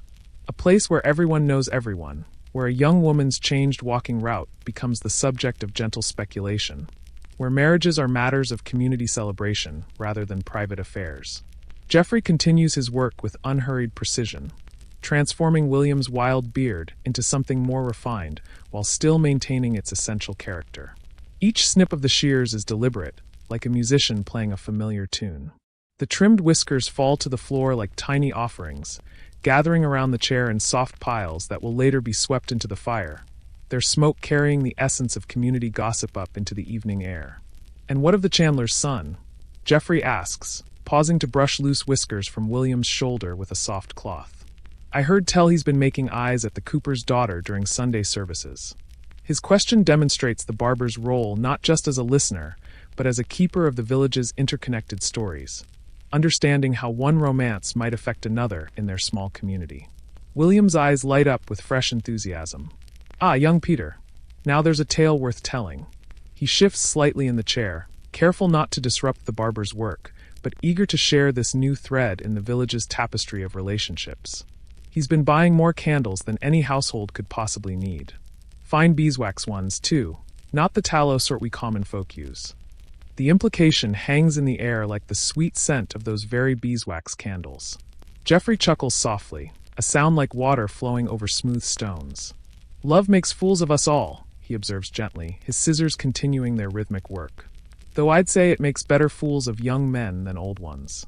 At least Peter's foolishness benefits his trade."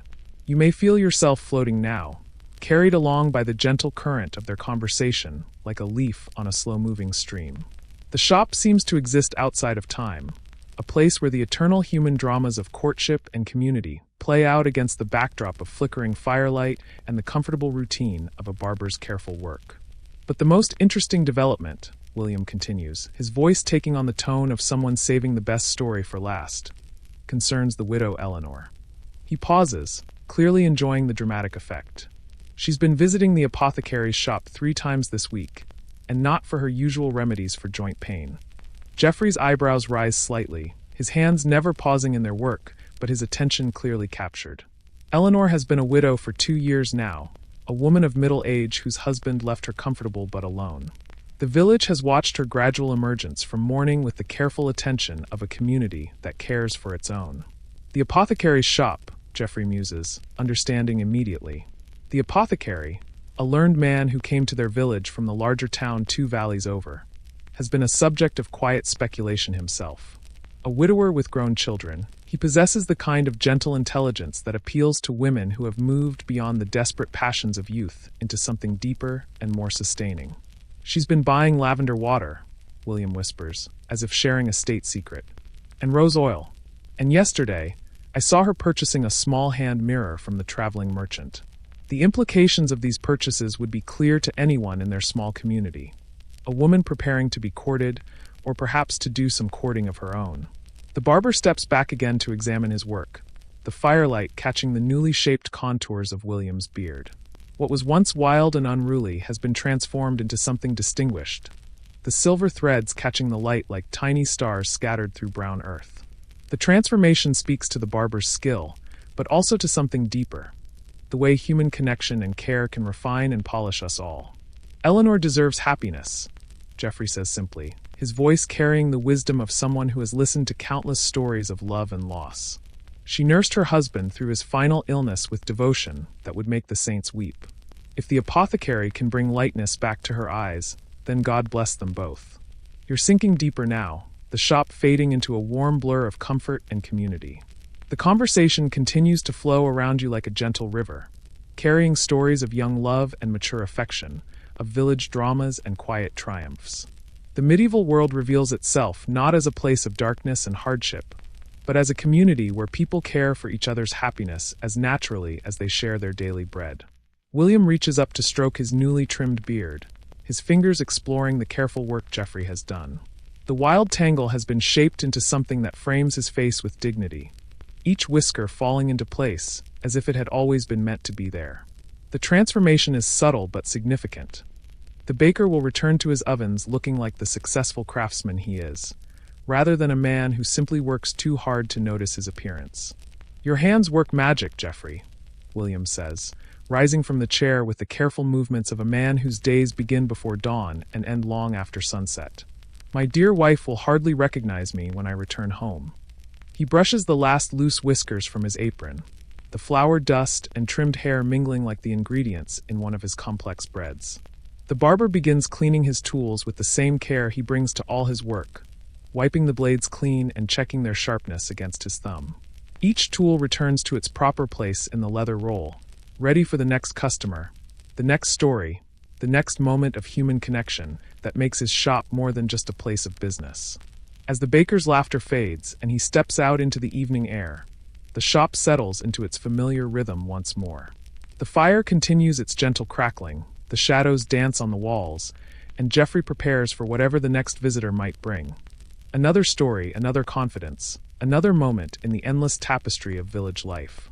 The shop grows quiet, and we drift to another corner of history, where secrets are safe and stories are treasured, where the simple act of trimming a beard becomes an opportunity for connection, and where a barber's chair serves as a throne for the quiet dramas that make up the heart of any community. A young man limps in, cradling his arm, his face tight with pain but softened by hope. The shop is warm, the air heavy with the scent of wood smoke and the lingering fragrance of herbs from the barber's earlier preparations. His footsteps are uneven on the stone floor, each movement careful and deliberate as he favors his injured limb. The firelight catches the sheen of perspiration on his brow, not from fever this time, but from the effort of walking through the village while nursing what is clearly a significant injury. Geoffrey looks up from organizing his tools, his experienced eyes immediately taking in the young man's condition.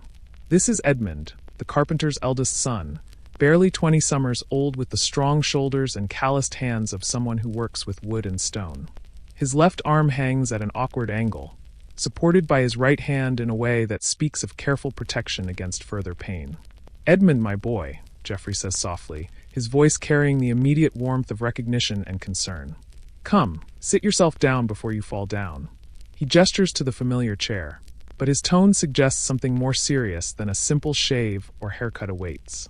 The young man's face is pale beneath his summer tan, and the careful way he moves speaks of an injury that requires more than herbal remedies. You find yourself settling deeper into observation of this scene, the details becoming softer around the edges like a painting viewed through morning mist. Edmund carefully lowers himself into the chair, his movements precise and controlled. The wooden seat creaks familiarly beneath his weight, a sound that has welcomed countless villagers seeking Geoffrey's various forms of healing. "I was helping Father raise the new beam for the miller's extension," Edmund explains, his voice strained but steady. "The rope snapped, and I tried to catch it." He trails off, the rest of the story written in the protective way he holds his arm and the tight lines around his eyes. In the medieval world, such accidents were common. Heavy timber, hemp ropes that could fail without warning, and the constant dance between human ambition and the limits of available tools. Geoffrey moves closer, his trained eye assessing the injury with the calm expertise of someone who has seen many such mishaps. "May I look?" he asks, his hands already moving in the slow, gentle motions that precede examination. Edmund nods, his jaw clenched in preparation for the increased pain that movement might bring. "Let your body relax now." The story is just a gentle whisper carrying you deeper into this medieval world of simple remedies and quiet courage. Geoffrey's hands are remarkably gentle as he begins to examine Edmund's arm, his fingers barely touching the skin as they trace the line of the bone beneath. His touch is like that of a master craftsman examining a piece of fine wood, knowledgeable, respectful, and infinitely careful. "The bone is broken, but cleanly," Geoffrey murmurs, more to himself than to Edmund, though his words carry the comfort of a diagnosis that could have been much worse. "Just above the wrist, where the smaller bone has snapped. It will heal straight and strong if we tend it properly." His voice carries the quiet confidence of someone who has set countless bones, who understands the body's remarkable ability to mend itself when given proper support and time. Edmund's shoulders relax slightly at this reassurance. In an age without the precision of modern medicine, a clean break was indeed a blessing, something that could be set and healed without the complications that might arise from shattered bone or torn flesh. The barber's certainty provides an anchor in what could easily become a sea of worry about permanent damage or disability. Geoffrey moves to a wooden chest near the window, his movements unhurried despite the young man's obvious discomfort. From within, he retrieves several thin pieces of wood, oak splits that he has prepared and seasoned specifically for this purpose. Each piece is smooth, carved to different lengths and widths to accommodate various bones and injuries. The wood gleams in the firelight, polished by years of use and careful maintenance. "Tell me about the pain," Geoffrey says as he selects two pieces that seem perfectly sized for Edmund's arm. His voice maintains that same soothing cadence that has become the soundtrack of healing in this small shop. "Sharp like a blade or deep like an ache?" The question demonstrates his understanding that different types of pain require different approaches, different levels of care and caution. "Sharp when I move it," Edmund replies, his voice steady despite the obvious discomfort, "but more like a deep throb when I keep it still." He watches Geoffrey's preparations with the fascination of someone witnessing a craft he doesn't fully understand, but instinctively trusts. The barber's movements are like a dance, each gesture flowing naturally into the next. You may feel yourself floating now, carried along by the rhythm of Geoffrey's work and the gentle cadence of voices in the warm shop. The medieval world reveals itself as a place where healing was both art and science, where knowledge passed down through generations of practitioners created a form of medicine that was surprisingly sophisticated in its understanding of the human body. Geoffrey dips a length of linen in a basin of clean water, the fabric darkening as it absorbs the liquid. "We'll need to align the bone first," he explains, his voice maintaining that same calm tone that has reassured countless patients. "It will hurt for a moment, but then the relief will be considerable." His honesty about the immediate pain, coupled with the promise of subsequent relief, speaks to his experience in managing both the physical and emotional aspects of healing. The barber's hands position themselves carefully on Edmund's arm, one above the break and one below. His touch is firm but gentle, like a woodworker handling a piece of fine grain that might split if treated roughly. "Take a deep breath," he instructs, "and let it out slowly. On the next breath, I'll set the bone." Edmund nods, his face set with the kind of determination that comes from knowing that sometimes healing requires passing through a moment of greater pain. He draws in a slow, deliberate breath, his chest rising and falling with the effort of maintaining calm in the face of anticipated discomfort. The shop seems to hold its breath with him, the fire crackling softly in the sudden quiet. With movements that are both swift and gentle, Geoffrey aligns the broken bone. Edmund's sharp intake of breath is the only sound that marks the moment, followed immediately by a Longer exhale that carries with it the relief of pressure released and bone returning to its proper position. The worst is over in seconds, but the care that follows will take considerably longer.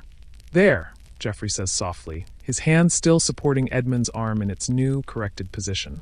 The bone knows where it belongs now. Our job is simply to keep it there while it remembers how to be whole again. His words carry the poetry of someone who sees healing not as a mechanical process, but as a natural miracle that requires only patience and proper support. The wooden splints are positioned carefully along Edmund's arm, creating a framework that will hold the bone in place while it heals. Jeffrey's movements are precise, each placement considered and adjusted until the support is perfect. The wood feels warm against Edmund's skin, seasoned oak that will neither shift nor break under the stress of daily movement. Let your mind drift now, like morning mist rising from a quiet pond. The linen strips come next, wound around the splints and arm in a pattern that Jeffrey has perfected through years of practice. Each wrap is snug but not tight, providing support without cutting off the flow of blood that will carry healing to the injured bone. The fabric moves like water in his hands, flowing around the injury with the grace of someone who has performed this ritual countless times. How does that feel? Jeffrey asks as he ties off the final strip of linen. The bandage is neat and secure, transforming Edmund's arm into something that looks less like an injury and more like a temporary inconvenience. The young man flexes his fingers experimentally, marveling at how the pain has diminished from a sharp agony to a manageable ache. Much better, Edmund replies, genuine gratitude coloring his voice. I can barely feel it now, as long as I don't move too quickly. He examines the bandage with the careful attention of someone who will need to live with it for several weeks. The workmanship is clearly superior, neat, secure, and surprisingly comfortable. Jeffrey begins cleaning his hands in the basin, the water turning slightly cloudy as he washes away the evidence of his work. Keep it dry and still for the first week, he instructs, his voice carrying the authority of experience. After that, you can begin to move it gently, but no lifting or heavy work for at least a month. The timeline he provides is both realistic and reassuring. Long enough for proper healing, but not so long as to seem insurmountable. The fire continues its gentle crackling, casting dancing shadows on the walls as the evening deepens outside. Edmund sits quietly in the chair, his arm now supported and pain-free, marveling at the transformation that has taken place in Jeffrey's capable hands. The shop feels like a sanctuary, a place where the body's capacity for healing is supported and celebrated rather than feared. My father will want to know when I can return to work, Edmund says, though his tone suggests he already knows the answer won't be what his father hopes to hear. In the medieval world, every pair of hands was valuable, and an injury to one member of a family affected the entire household's productivity and income. Tell him that a month of healing now will give him many years of strong work later, Jeffrey replies, his voice carrying the wisdom of someone who has seen the consequences of rushing recovery. A bone that heals properly is often stronger than it was before, but one that's disturbed too early may never serve you well again. His words balance immediate practical concerns with long-term wisdom, the kind of counsel that marks a true healer. You're sinking deeper into the warmth of the shop now, the conversation becoming a gentle murmur that flows around you like honey. Edmund rises carefully from the chair, testing his balance and the security of his new bandage. The transformation is remarkable. He entered limping and cradling his arm, and he prepares to leave walking upright with confidence restored. What do I owe you? Edmund asks, reaching for his purse with his good hand. The question is ritual as much as practical. In their small community, debts are often paid in kind, with services traded for services, bread for healing, carpentry for medicine. The barber's role in the village extends far beyond simple commerce into the realm of community care and mutual support. Jeffrey waves away the gesture with a gentle smile. Your father helped me repair my shutters last autumn, he says simply. Consider this payment for carpentry rendered. His words demonstrate the interconnected nature of medieval village life, where favors and services flow in complex patterns that bind the community together more securely than any contract or currency. As Edmund carefully makes his way to the door, moving with the newfound confidence of someone whose pain has been managed and whose healing has begun, Jeffrey begins to clean and organize his tools. The wooden splints are returned to their chest, the basin emptied and refilled with fresh water, the linen strips counted and stored for future use. The young man pauses at the threshold, turning back to offer one final word of gratitude. Thank you, Jeffrey. For the arm, and for the hope that it will heal properly. His words carry the weight of someone who has experienced firsthand the barber's unique combination of skill, compassion, and quiet wisdom. With the arm set, the shop grows still, and we wander to another task. The fire continues its gentle dance, casting shadows that seem to whisper stories of all the bones Jeffrey has set, all the injuries he has tended, all the hope he has restored in this small corner of the medieval world where healing happens one careful touch at a time. The village is hushed today, a faint unease in the air as you step into the shop. The barber works quietly, his hands steady despite the worry outside. Through the shuttered windows, the usual sounds of village life seem muted. Fewer voices calling greetings across the cobblestones, less laughter from the children playing in the square. Even the church bells ring with a more subdued tone that speaks of prayers offered with unusual fervor. Jeffrey moves about his shop with the same deliberate grace as always, but there's something different in his manner today. A heightened awareness, a careful attention to cleanliness that goes beyond his usual meticulous habits. He has already boiled water twice this morning, filling clay pots with steaming liquid that he allows to cool slowly, and the air carries the sharp, clean scent of vinegar mixed with the gentler fragrances of lavender and rosemary. A soft knock at the door announces the arrival of his first visitor of the day. Margaret, the baker's wife, enters with her usual quiet dignity, but her face carries the pale cast of someone who has spent sleepless nights worrying. She cradles a small bundle in her arms. Not a child this time, but a collection of herbs wrapped in clean linen, her contribution to the community's efforts to ward off the illness that has touched the neighboring village. "Good morning, Jeffrey," she says, her voice steady but softer than usual. "I've brought what I could from my garden, mint and thyme, and some of the feverfew that grows wild behind our bakehouse."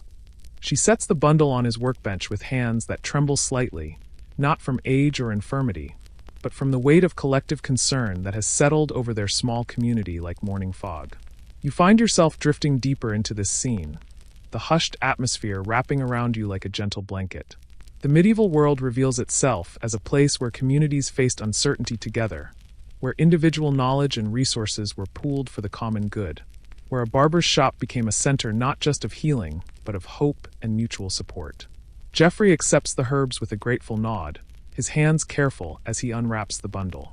The mint leaves are still fresh, their edges crisp with morning dew, while the thyme releases its earthy fragrance into the warm air of the shop. "Your garden's gifts are always welcome, Margaret," he says, his voice carrying the warmth of genuine appreciation. "These will help ease breathing and settle nervous stomachs, both useful remedies in times like these. Let your body sink deeper now, like settling into the softest feather bed." The barber begins sorting the herbs with practiced efficiency, his movements creating a soothing rhythm that speaks of routine maintained even in the face of uncertainty. Some leaves go into clay pots for immediate use. Others are hung in small bundles from the rafters to dry, their shadows dancing gently in the firelight like protective spirits watching over the shop. "Have you heard any word from the next village?" Margaret asks, though her tone suggests she's not entirely certain she wants to know the answer. The plague's touch has been light so far. A few cases of fever and fatigue, but nothing like the devastating outbreaks that have swept through larger towns and cities. Still, the very word carries weight in the medieval world, where illness could spread like wildfire through communities with no understanding of contagion or quarantine. Jeffrey pauses in his sorting, choosing his words carefully. "The messenger who came through yesterday evening spoke of recovery," he says, his voice steady and reassuring. "The fever has broken in most cases, and people are returning to their daily tasks. Whatever darkness touched them seems to be lifting." His words are chosen not just for their truthfulness, but for their capacity to comfort, to provide the kind of hope that helps communities endure difficult times. The door opens again, admitting Thomas, the young blacksmith whose romance with the miller's daughter has been the subject of recent village gossip. Today, however, his usual confident demeanor is tempered by concern. He carries a small iron pot, steam rising from its contents into the cool morning air. "My mother sent this," he says simply, setting the pot on Jeffrey's workbench. "Bone broth with garlic and sage. She says it's what her grandmother used to make when the sweating sickness came through." You're sinking deeper now, the shop fading into a warm blur of community care and shared wisdom. The medieval world shows itself as a place where knowledge passed from generation to generation, where grandmother's remedies carried the weight of lived experience, where the accumulated wisdom of survivors became the foundation for current healing practices. Geoffrey accepts the broth with the same careful gratitude he showed for Margaret's herbs. The liquid is rich and golden, carrying the nourishing essence of bones simmered slowly through the night, enriched with herbs that have been trusted for generations to strengthen the body's natural defenses. The garlic adds its sharp, protective scent to the shop's already complex fragrance, while the sage contributes its own earthy wisdom. Your mother's kindness will be remembered, Geoffrey tells Thomas, his voice carrying the formal courtesy that marks important moments in medieval life. Such remedies have sustained our people through many challenges. They will serve us well again. His words acknowledge not just the immediate gift, but the larger tradition of community support that it represents. As the morning progresses, other villagers arrive with their own contributions to the collective effort. Elena, the Brewster's wife, brings a jug of her mildest ale, explaining that her grandmother always said weak ale was safer than water when illness threatened. Old Henrik, the village's eldest resident, shuffles in with a small leather pouch containing powdered willow bark, the same remedy Geoffrey used for young Thomas's fever, but prepared according to a recipe Henrik learned from his own father decades ago. Let your mind rest now. No need to hold on to these moments. The shop becomes a gathering place for the village's accumulated wisdom, a repository of remedies and recipes that have been tested by time and circumstance. Each contribution adds to Geoffrey's already substantial collection of healing knowledge, creating a resource that belongs not to any individual, but to the entire community. Geoffrey works steadily throughout the morning, preparing tonics and remedies that emphasize building strength rather than fighting illness. He mixes elderflower tea for those who feel the first whispers of fatigue, prepares honey and lemon mixtures to soothe throats that feel scratchy from worry as much as from any physical ailment, and creates sachets of lavender and mint that can be tucked under pillows to promote restful sleep.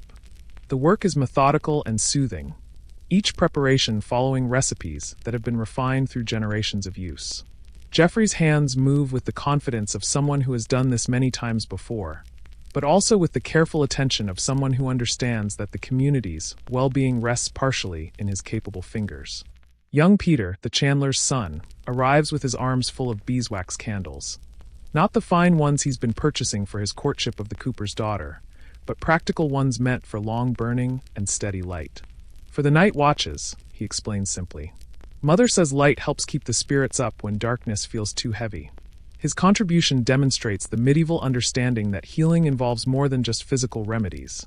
That light, warmth, and the simple comfort of knowing someone cares can be as powerful as any herbal preparation. You may feel yourself floating now, carried along by the steady rhythm of preparation and care.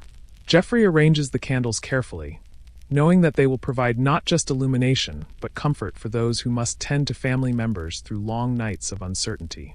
The warm glow of beeswax carries its own healing properties, creating an atmosphere of peace and protection that helps ease the anxiety that can be as damaging as any physical symptom.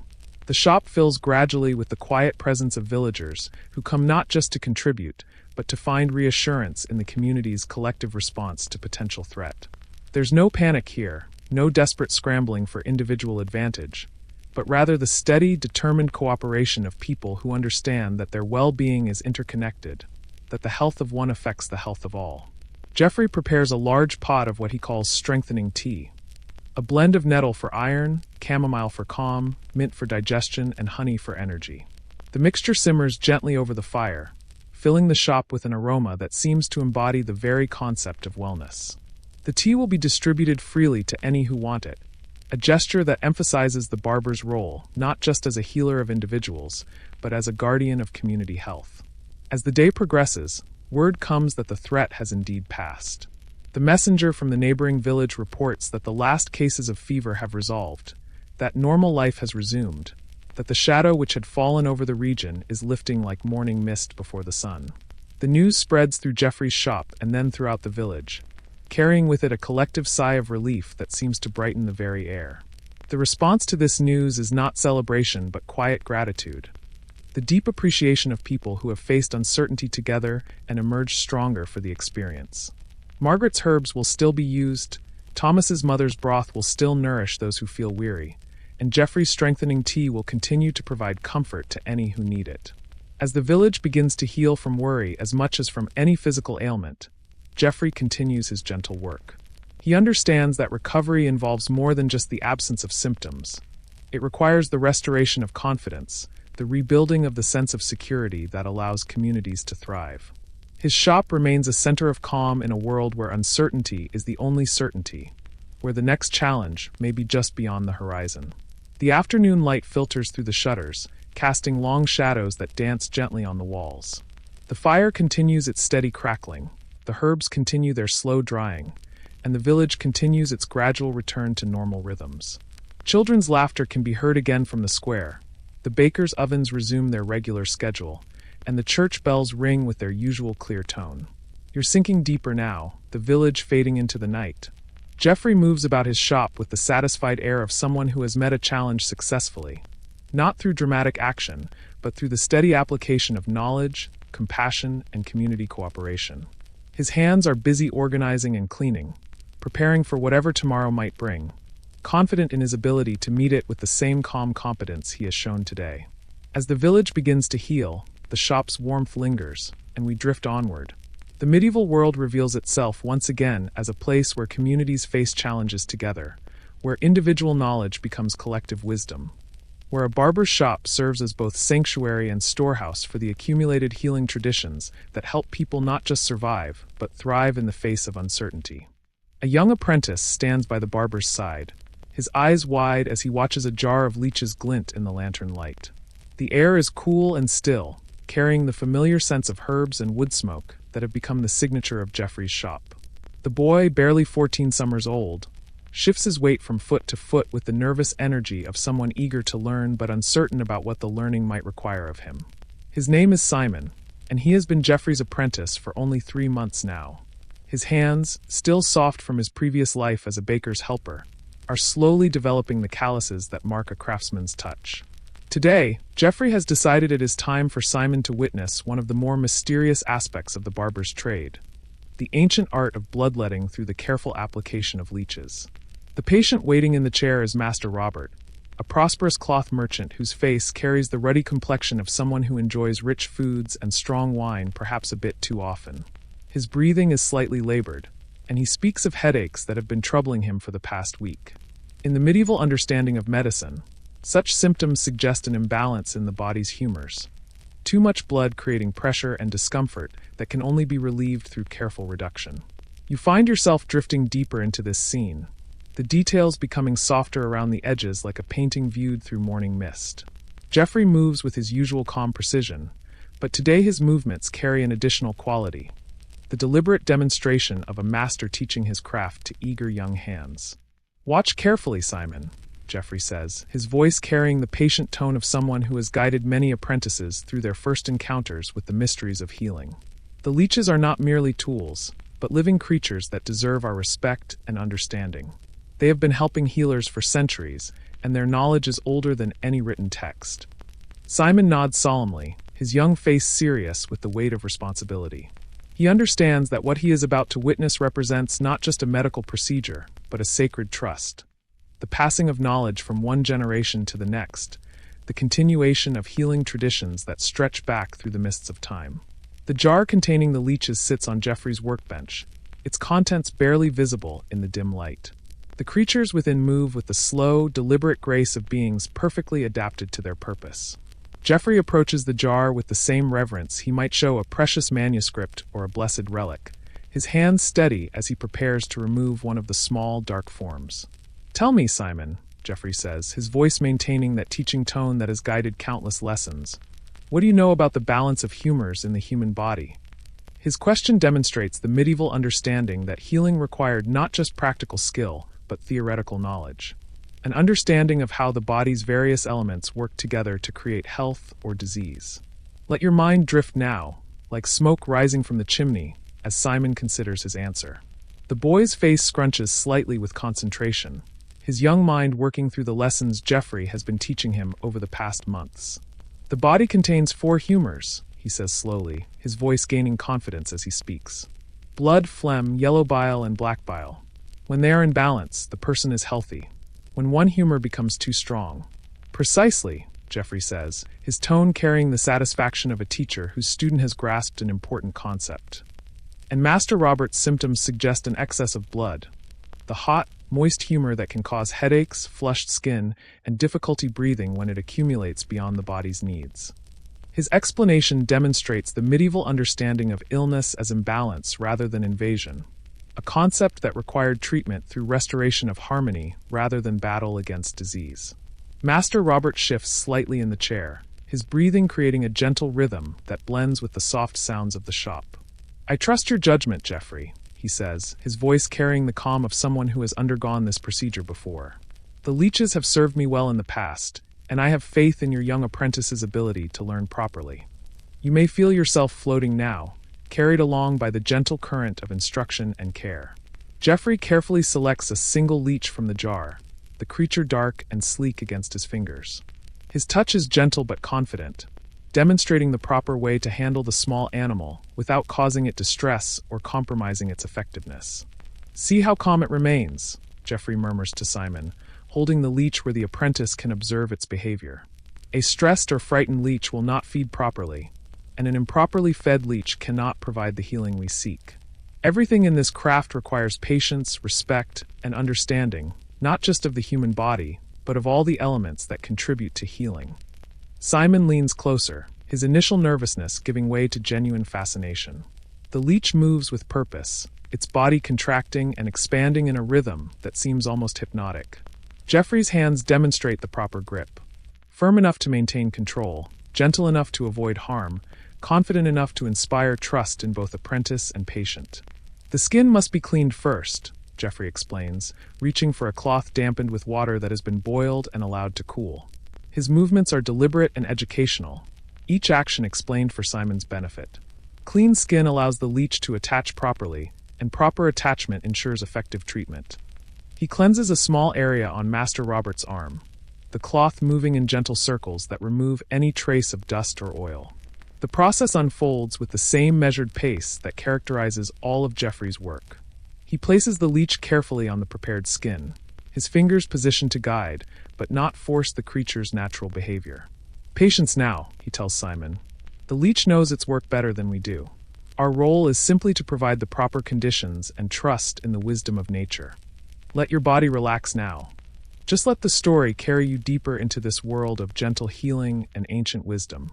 The leech attaches itself with the efficiency of countless generations of evolution, its body beginning the slow process of drawing blood that will restore balance to Master Robert's overheated system.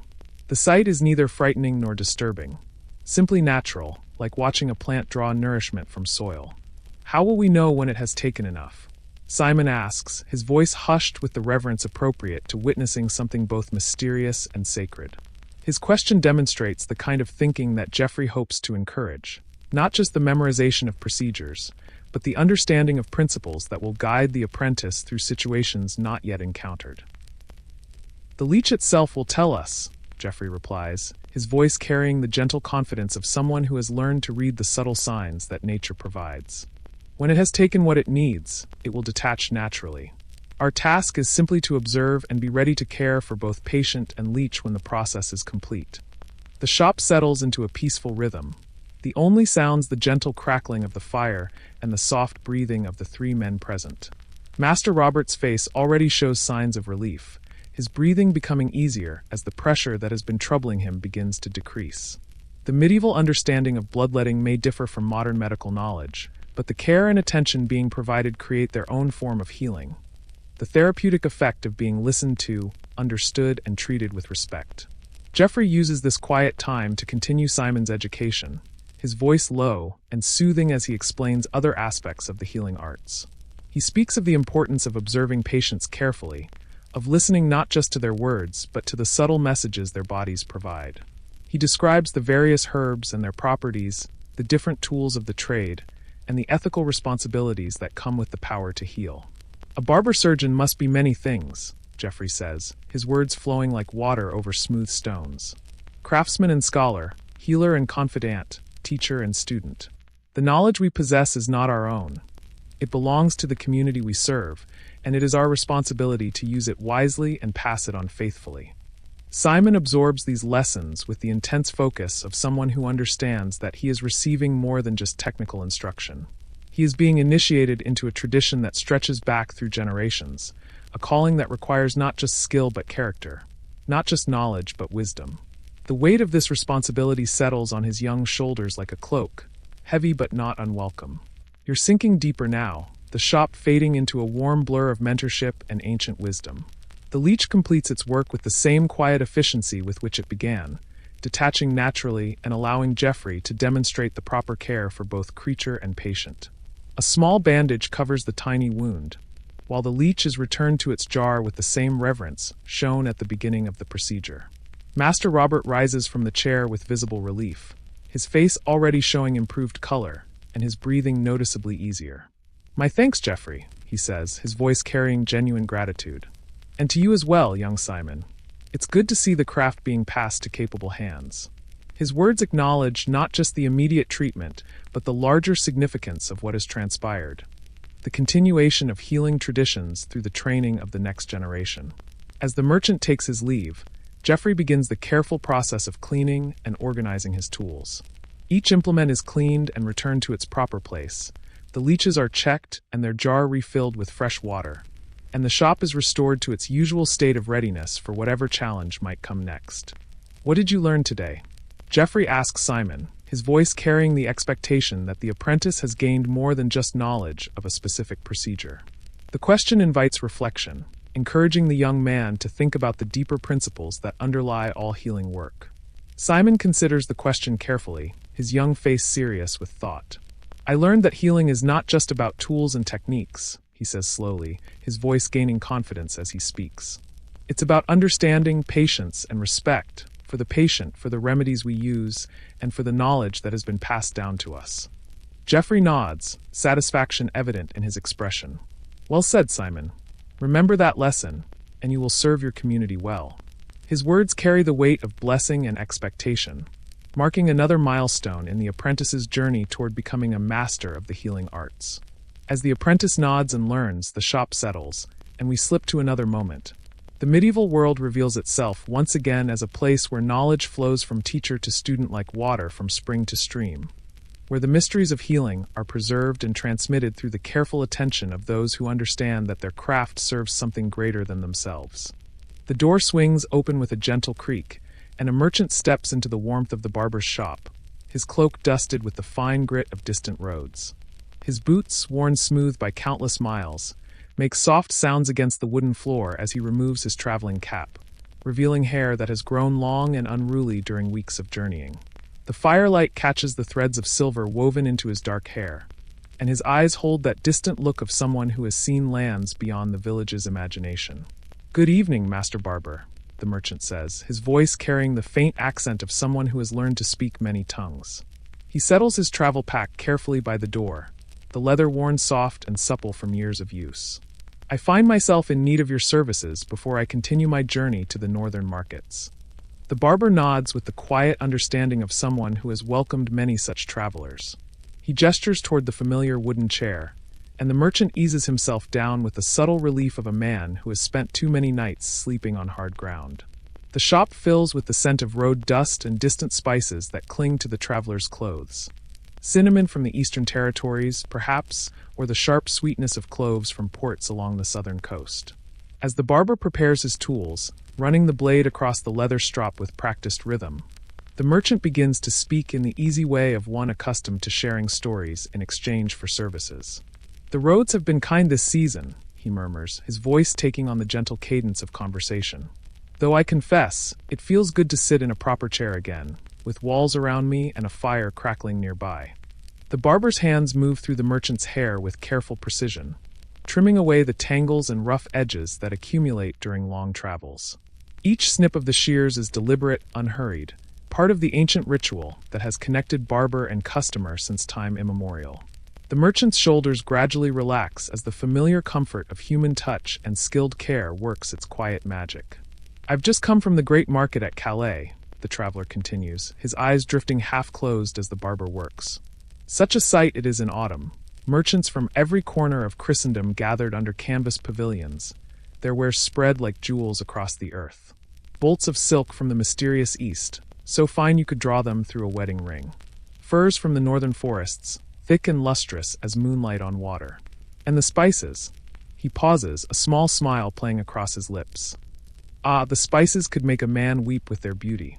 The barber listens with the patient attention that has made his shop a haven for storytellers and confidants. He has heard countless such tales over the years, merchants describing distant cities, pilgrims recounting sacred journeys, soldiers sharing memories of campaigns in foreign lands. Each story adds another thread to the rich tapestry of the world beyond the village walls, and he treasures them all like precious coins saved in a hidden purse.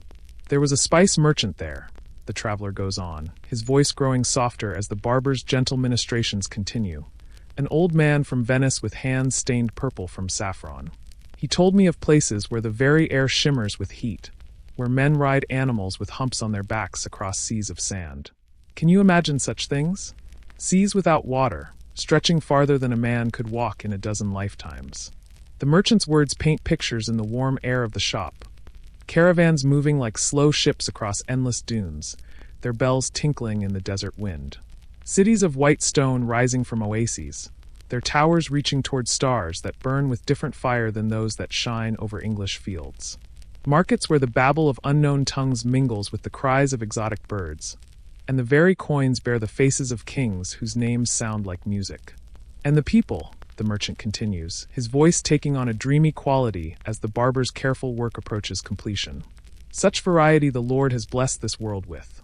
In the northern ports, I met traders with hair like spun gold and eyes blue as winter ice.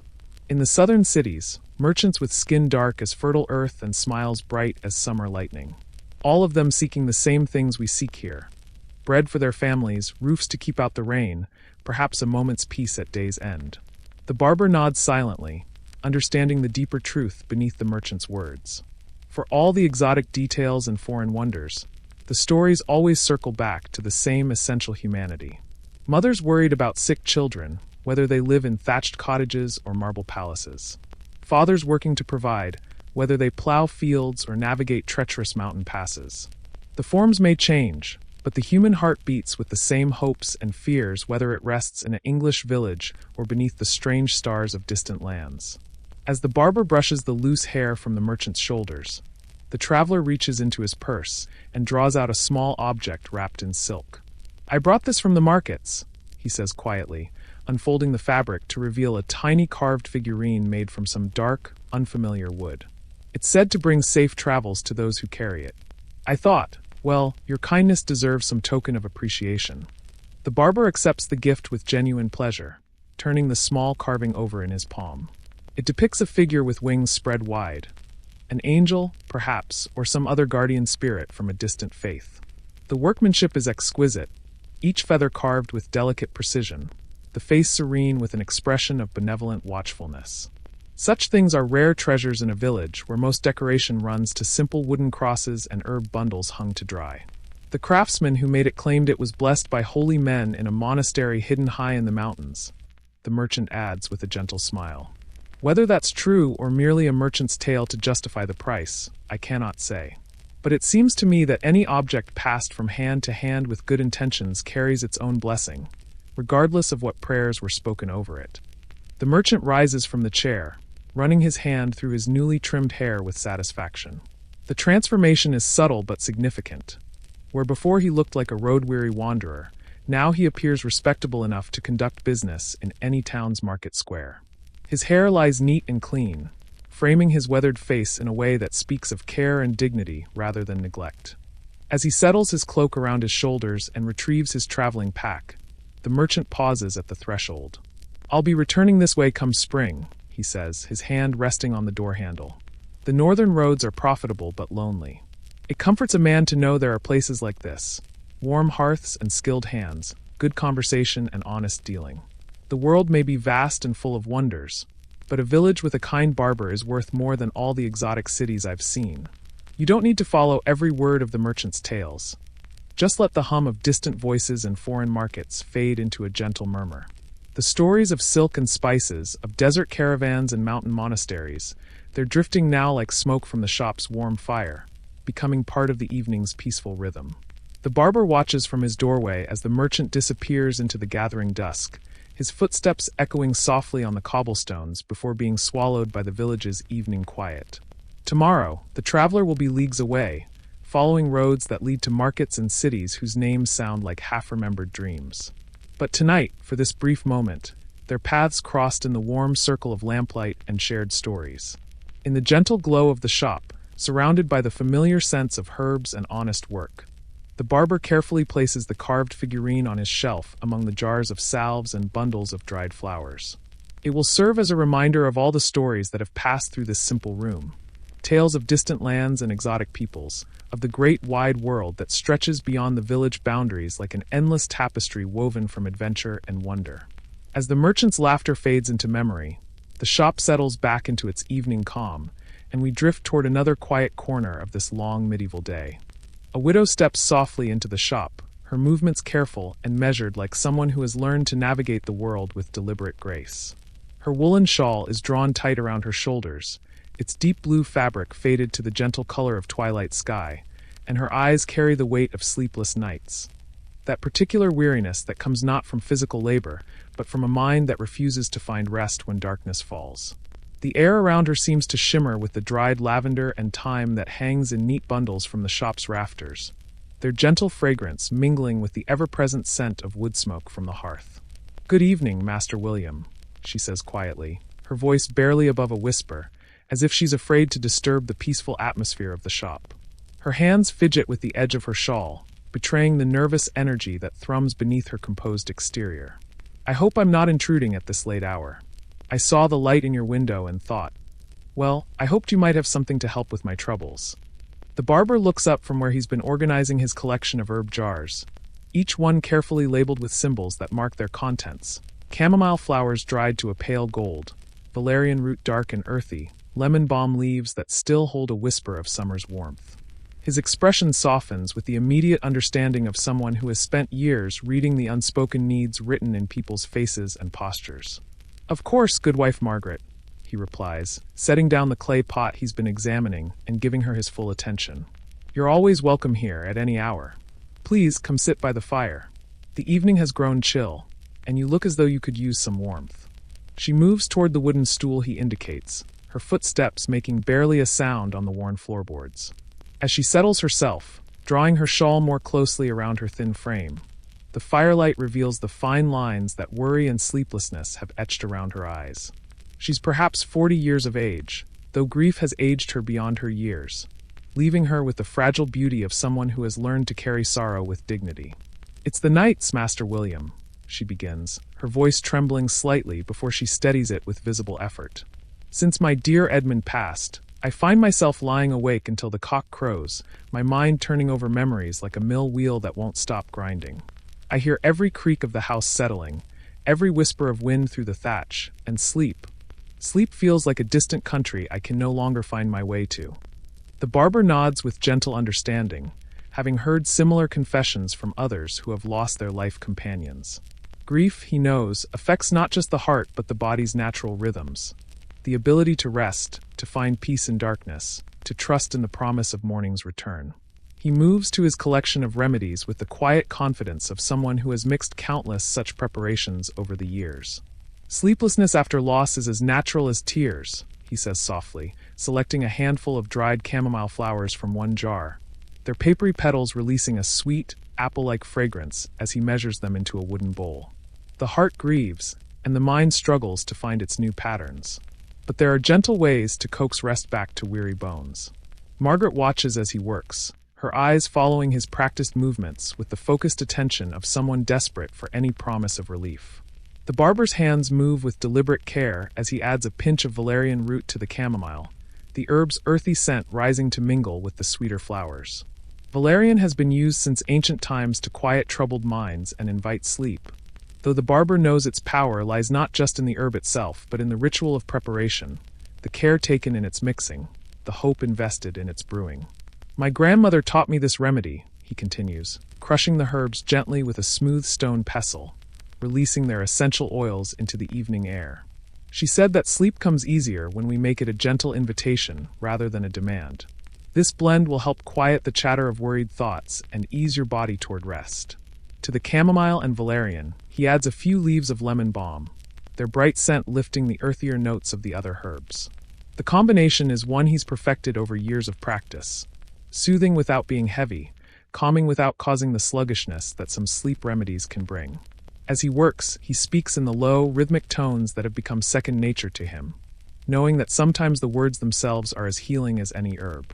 Edmund was a good man, the barber says gently, not looking directly at Margaret but keeping his attention on the herbs as he speaks.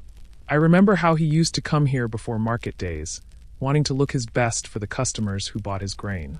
He'd always ask after my family, always had a kind word about the weather or the crops. A man like that, his memory deserves to rest peacefully in your heart, not torment you through the dark hours. Margaret's eyes glisten with unshed tears, but her expression softens at the mention of her husband's name.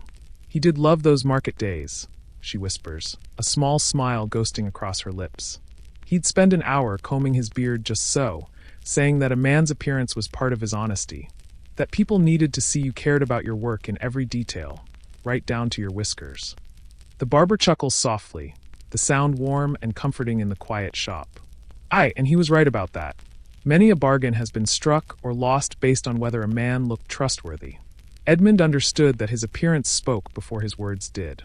He continues grinding the herbs, the gentle scraping of stone against wood creating a soothing rhythm that seems to ease the tension in Margaret's shoulders. As he works, he adds a small piece of dried lavender to the mixture, its purple buds releasing their distinctive perfume. Lavender, he knows, carries not just the power to invite sleep but the comfort of familiarity.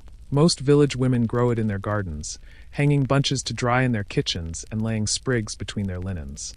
The scent alone can transport a troubled mind to memories of peaceful summer afternoons and herb-scented breezes. Now then, the barber says, lifting the bowl to check the consistency of his mixture. This blend should be steeped in hot water for the time it takes to say 3 Our Fathers, no longer. The herbs will release their virtue without becoming bitter, and the steam itself will help prepare your mind for rest. Drink it slowly, letting each sip carry away a portion of the day's worries. He carefully pours the herb mixture into a small linen pouch, tying it closed with a piece of clean string. The packet is small enough to fit in Margaret's palm, but it carries within it the accumulated wisdom of generations of healers who understood that sometimes the simplest remedies are the most profound. As he hands it to her, their fingers brush briefly, and he can feel how cold her hands are despite the warmth of the shop. There's something else, he says gently, reaching for another jar on his shelf. Grief can make the body cold, as if the heart's fire burns too low to warm the blood properly. This is oil of sweet almond, warmed with a touch of rosemary. Before you sleep, warm a small amount between your palms and rub it into your temples and the back of your neck. The warmth will help ease the tension that builds there when we carry worry. Margaret accepts the small vial of oil, holding both remedies against her chest as if they were precious talismans. You're too kind, Master William, she says, her voice thick with gratitude. I don't know how I can repay such thoughtfulness. Your recovery is payment enough, the barber replies, settling back into his chair with the satisfied air of someone who has done good work. A village prospers when its people sleep well and wake refreshed. Your rest serves all of us, for you tend the baker's accounts and keep the church linens clean. When you're well, the whole community benefits. The fire crackles softly in the hearth, casting dancing shadows on the walls as Margaret rises to leave. She moves with slightly more confidence now, as if the simple act of receiving care has already begun to ease her burden. The herbs rustle softly in their linen pouch as she tucks them safely into her basket, and the small vial of oil catches the firelight like a tiny amber jewel. I remember, she says suddenly, pausing at the threshold. When Edmund and I were first married, we had a small patch of chamomile growing by our kitchen door.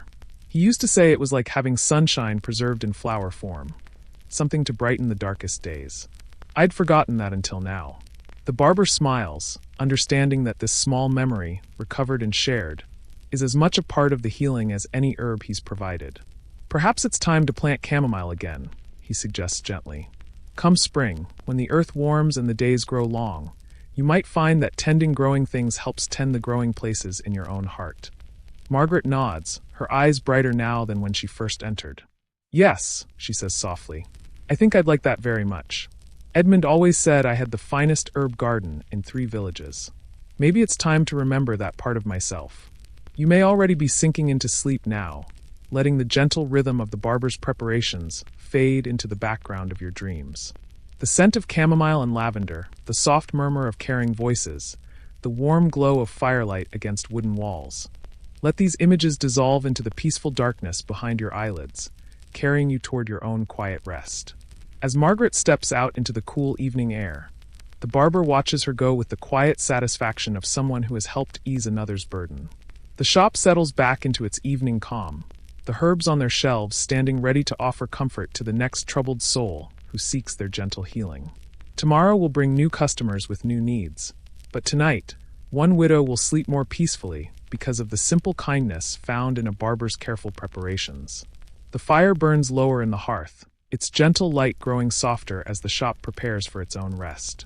And somewhere in the village, a woman sits by her own small fire, steeping herbs in hot water and remembering, for the first time in many weeks, what it feels like to hope for peaceful dreams. As the widow leaves with her tonic, the shop grows still and quiet, the very air seeming to hold the memory of gentle healing, and we drift onward toward the deeper peace that waits at the end of this long medieval day. The door opens with more ceremony than usual, and a guild official steps into the shop, his woolen cloak embroidered with the town's crest, a golden wheat sheaf crossed with silver shears, symbols of prosperity and craft that catch the lamplight as he moves. His presence fills the small space with an air of formal authority, though his weathered face speaks of a man who has spent years working with his own hands before rising to oversee others. The shop feels suddenly more organized, more purposeful, as if even the herb jars have straightened themselves on their shelves in preparation for inspection. "Master William," the official says with a respectful nod, removing his cap to reveal graying hair neatly trimmed in the fashion of successful craftsmen.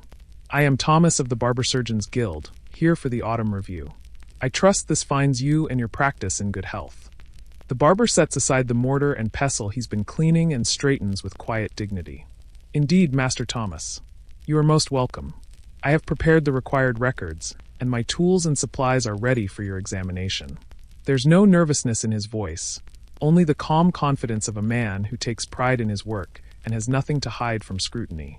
The guild official moves through the shop with practiced efficiency, his trained eye taking note of details that speak to the barber's skill and dedication. The rows of clay jars are labeled clearly in neat script, their contents fresh and properly stored. The surgical instruments gleam with the dull shine of well-maintained steel, each blade sharp enough to shave the finest hair or make the most delicate incision. The wooden surfaces are scrubbed clean, bearing the pale marks of years of careful washing with strong soap and boiling water. "Your inventory appears complete," Thomas notes, examining a jar of dried willow bark and nodding approvingly at its quality. "These herbs are well preserved, properly labeled. The guild has received reports of some practitioners mixing their remedies with common weeds to stretch their supplies, but I see no evidence of such shortcuts here." The barber watches quietly as the inspection continues, understanding that this ritual serves not just to ensure quality, but to maintain the reputation of all who practice the healing arts. In a world where a single mistake can mean the difference between life and death, where desperate people might seek help from charlatans and frauds, the guild's oversight provides a seal of trustworthiness that protects both practitioner and patient. As the official examines the ledger where the barber records his treatments, careful notes about remedies dispensed, wounds treated, teeth extracted, the shop fills with the comfortable silence of men who understand their respective roles in maintaining the ancient standards of their craft. The pages show months of steady work. Salves for farmers' aching joints, tonics for children's fevers, careful stitching of cuts and scrapes that are part of village life. "Your record-keeping does you credit," Thomas observes, running his finger down a column of entries. "I see you've been treating the Miller family's recurring joint ailments with a mixture of comfrey and bee balm. Has this proven effective?" The question carries genuine professional interest, the sharing of knowledge that helps all practitioners improve their skills. "Remarkably so," the barber replies. "The old miller can now grip his tools without wincing, and his son reports that the stiffness in his shoulders has much improved. I've begun recommending the preparation to others with similar complaints." This exchange represents one of the guild's most valuable functions, the spreading of successful techniques and remedies throughout the community of healers. Thomas makes a careful note in his own records before moving to examine the surgical instruments. He tests the edge of a razor with his thumb, nods approvingly at the balance of the bone-setting splints, and inspects the condition of the leather strop that keeps the blades in perfect condition. Each tool represents not just the barber's skill, but the accumulated wisdom of generations who have refined these implements to their current perfection. The guild has been pleased to receive favorable reports about your work, the official says as he concludes his examination. The village speaks well of your skill, your discretion, and your fair dealing. These qualities reflect well on all who bear the guild's approval. The words carry weight beyond mere politeness. In a world where reputation can determine prosperity or poverty, such recognition represents true professional success.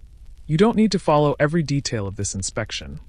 Just let the quiet authority and mutual respect of these craftsmen wash over you like a gentle tide. The guild's approval, earned through years of dedicated service, speaks to something deeper than mere professional competence. It represents the careful preservation of knowledge and skill that helps communities thrive. As the official prepares to leave, he pauses at the threshold with the manner of one who has saved the most important matter for last. The guild has been considering your application to take an apprentice, he says quietly. Your record of service, combined with the community's recommendation, suggests you would train a young person well. We shall have an answer by the spring market. The last customer has departed, leaving behind only the lingering scent of the widow's tears and the guild official's formal dignity. And now the barber moves through his closing rituals with the peaceful rhythm of someone who has done meaningful work. He sweeps the floor with slow, deliberate strokes, the soft whisper of straw against wood blending with the evening breeze that stirs the dried herbs hanging from the rafters. Each motion is unhurried, meditative, part of the daily transition from service to rest that marks the end of another day in the life of a medieval healer. The fire in the hearth has burned down to glowing embers, their red warmth painting the shop walls with gentle, dancing light. The barber tends to them carefully, banking the coals with ash so they will hold their heat through the night without blazing into flame. Tomorrow, when the first customer arrives, a few breaths of bellows work will coax the fire back to life, ready to warm water for washing or heat oil for salves. The continuity pleases him. This same fire, in various forms, has burned in this hearth for years beyond counting. He moves to his collection of tools, cleaning each implement with the care of someone who understands that tomorrow's healing depends on today's preparation. The razors are wiped clean and stropped to perfect sh. Tonight, we've wandered together through the warm, herb-scented world of the medieval barber, stepping softly through a place where healing hands worked by candlelight and wisdom passed quietly from one generation to the next. We've breathed the fragrant air of chamomile and lavender, listened to the gentle scrape of razor against strop, and watched as simple acts of care wove themselves into the fabric of a village's daily life. In that humble shop, tucked between cobblestone streets and timber-framed houses, we discovered something remarkable: how these forgotten craftsmen served as so much more than their name suggests. They were surgeons without degrees, counselors without training, pharmacists who learned their trade from whispered recipes and careful observation. The medieval barber's chair was a confessional where secrets were shared, a clinic where bodies were mended, and a gathering place where the threads of community life were quietly rewoven each day. These simple shops, with their rows of mysterious jars and gleaming tools, remind us that healing has always been about more than medicine. It's been about presence, about the willingness to listen, to care, to offer whatever comfort human hands can provide. The merchant found not just a haircut, but a listening ear for his tales of distant lands. The widow discovered not just an herbal remedy, but hope that peaceful sleep might return. The knight received not just wound care, but the quiet dignity of being tended without question or judgment.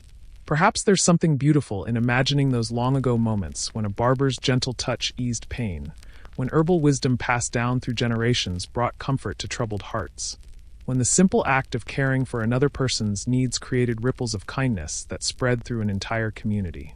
In our busy modern world, there's something deeply soothing about remembering a time when healing happened slowly, carefully, with patience and attention to the whole person, rather than just their ailments. As your mind continues to float through these quiet scenes, the flicker of lamplight on wooden walls, the rustle of dried herbs in the evening breeze, the satisfied sigh of someone whose burden has been eased, let the cobblestone streets begin to fade from view. Let the scent of wood smoke and chamomile dissolve into the peaceful darkness behind your eyelids. The medieval village grows distant now, like a half-remembered dream, but the gentle comfort it offered can linger as long as you need it to.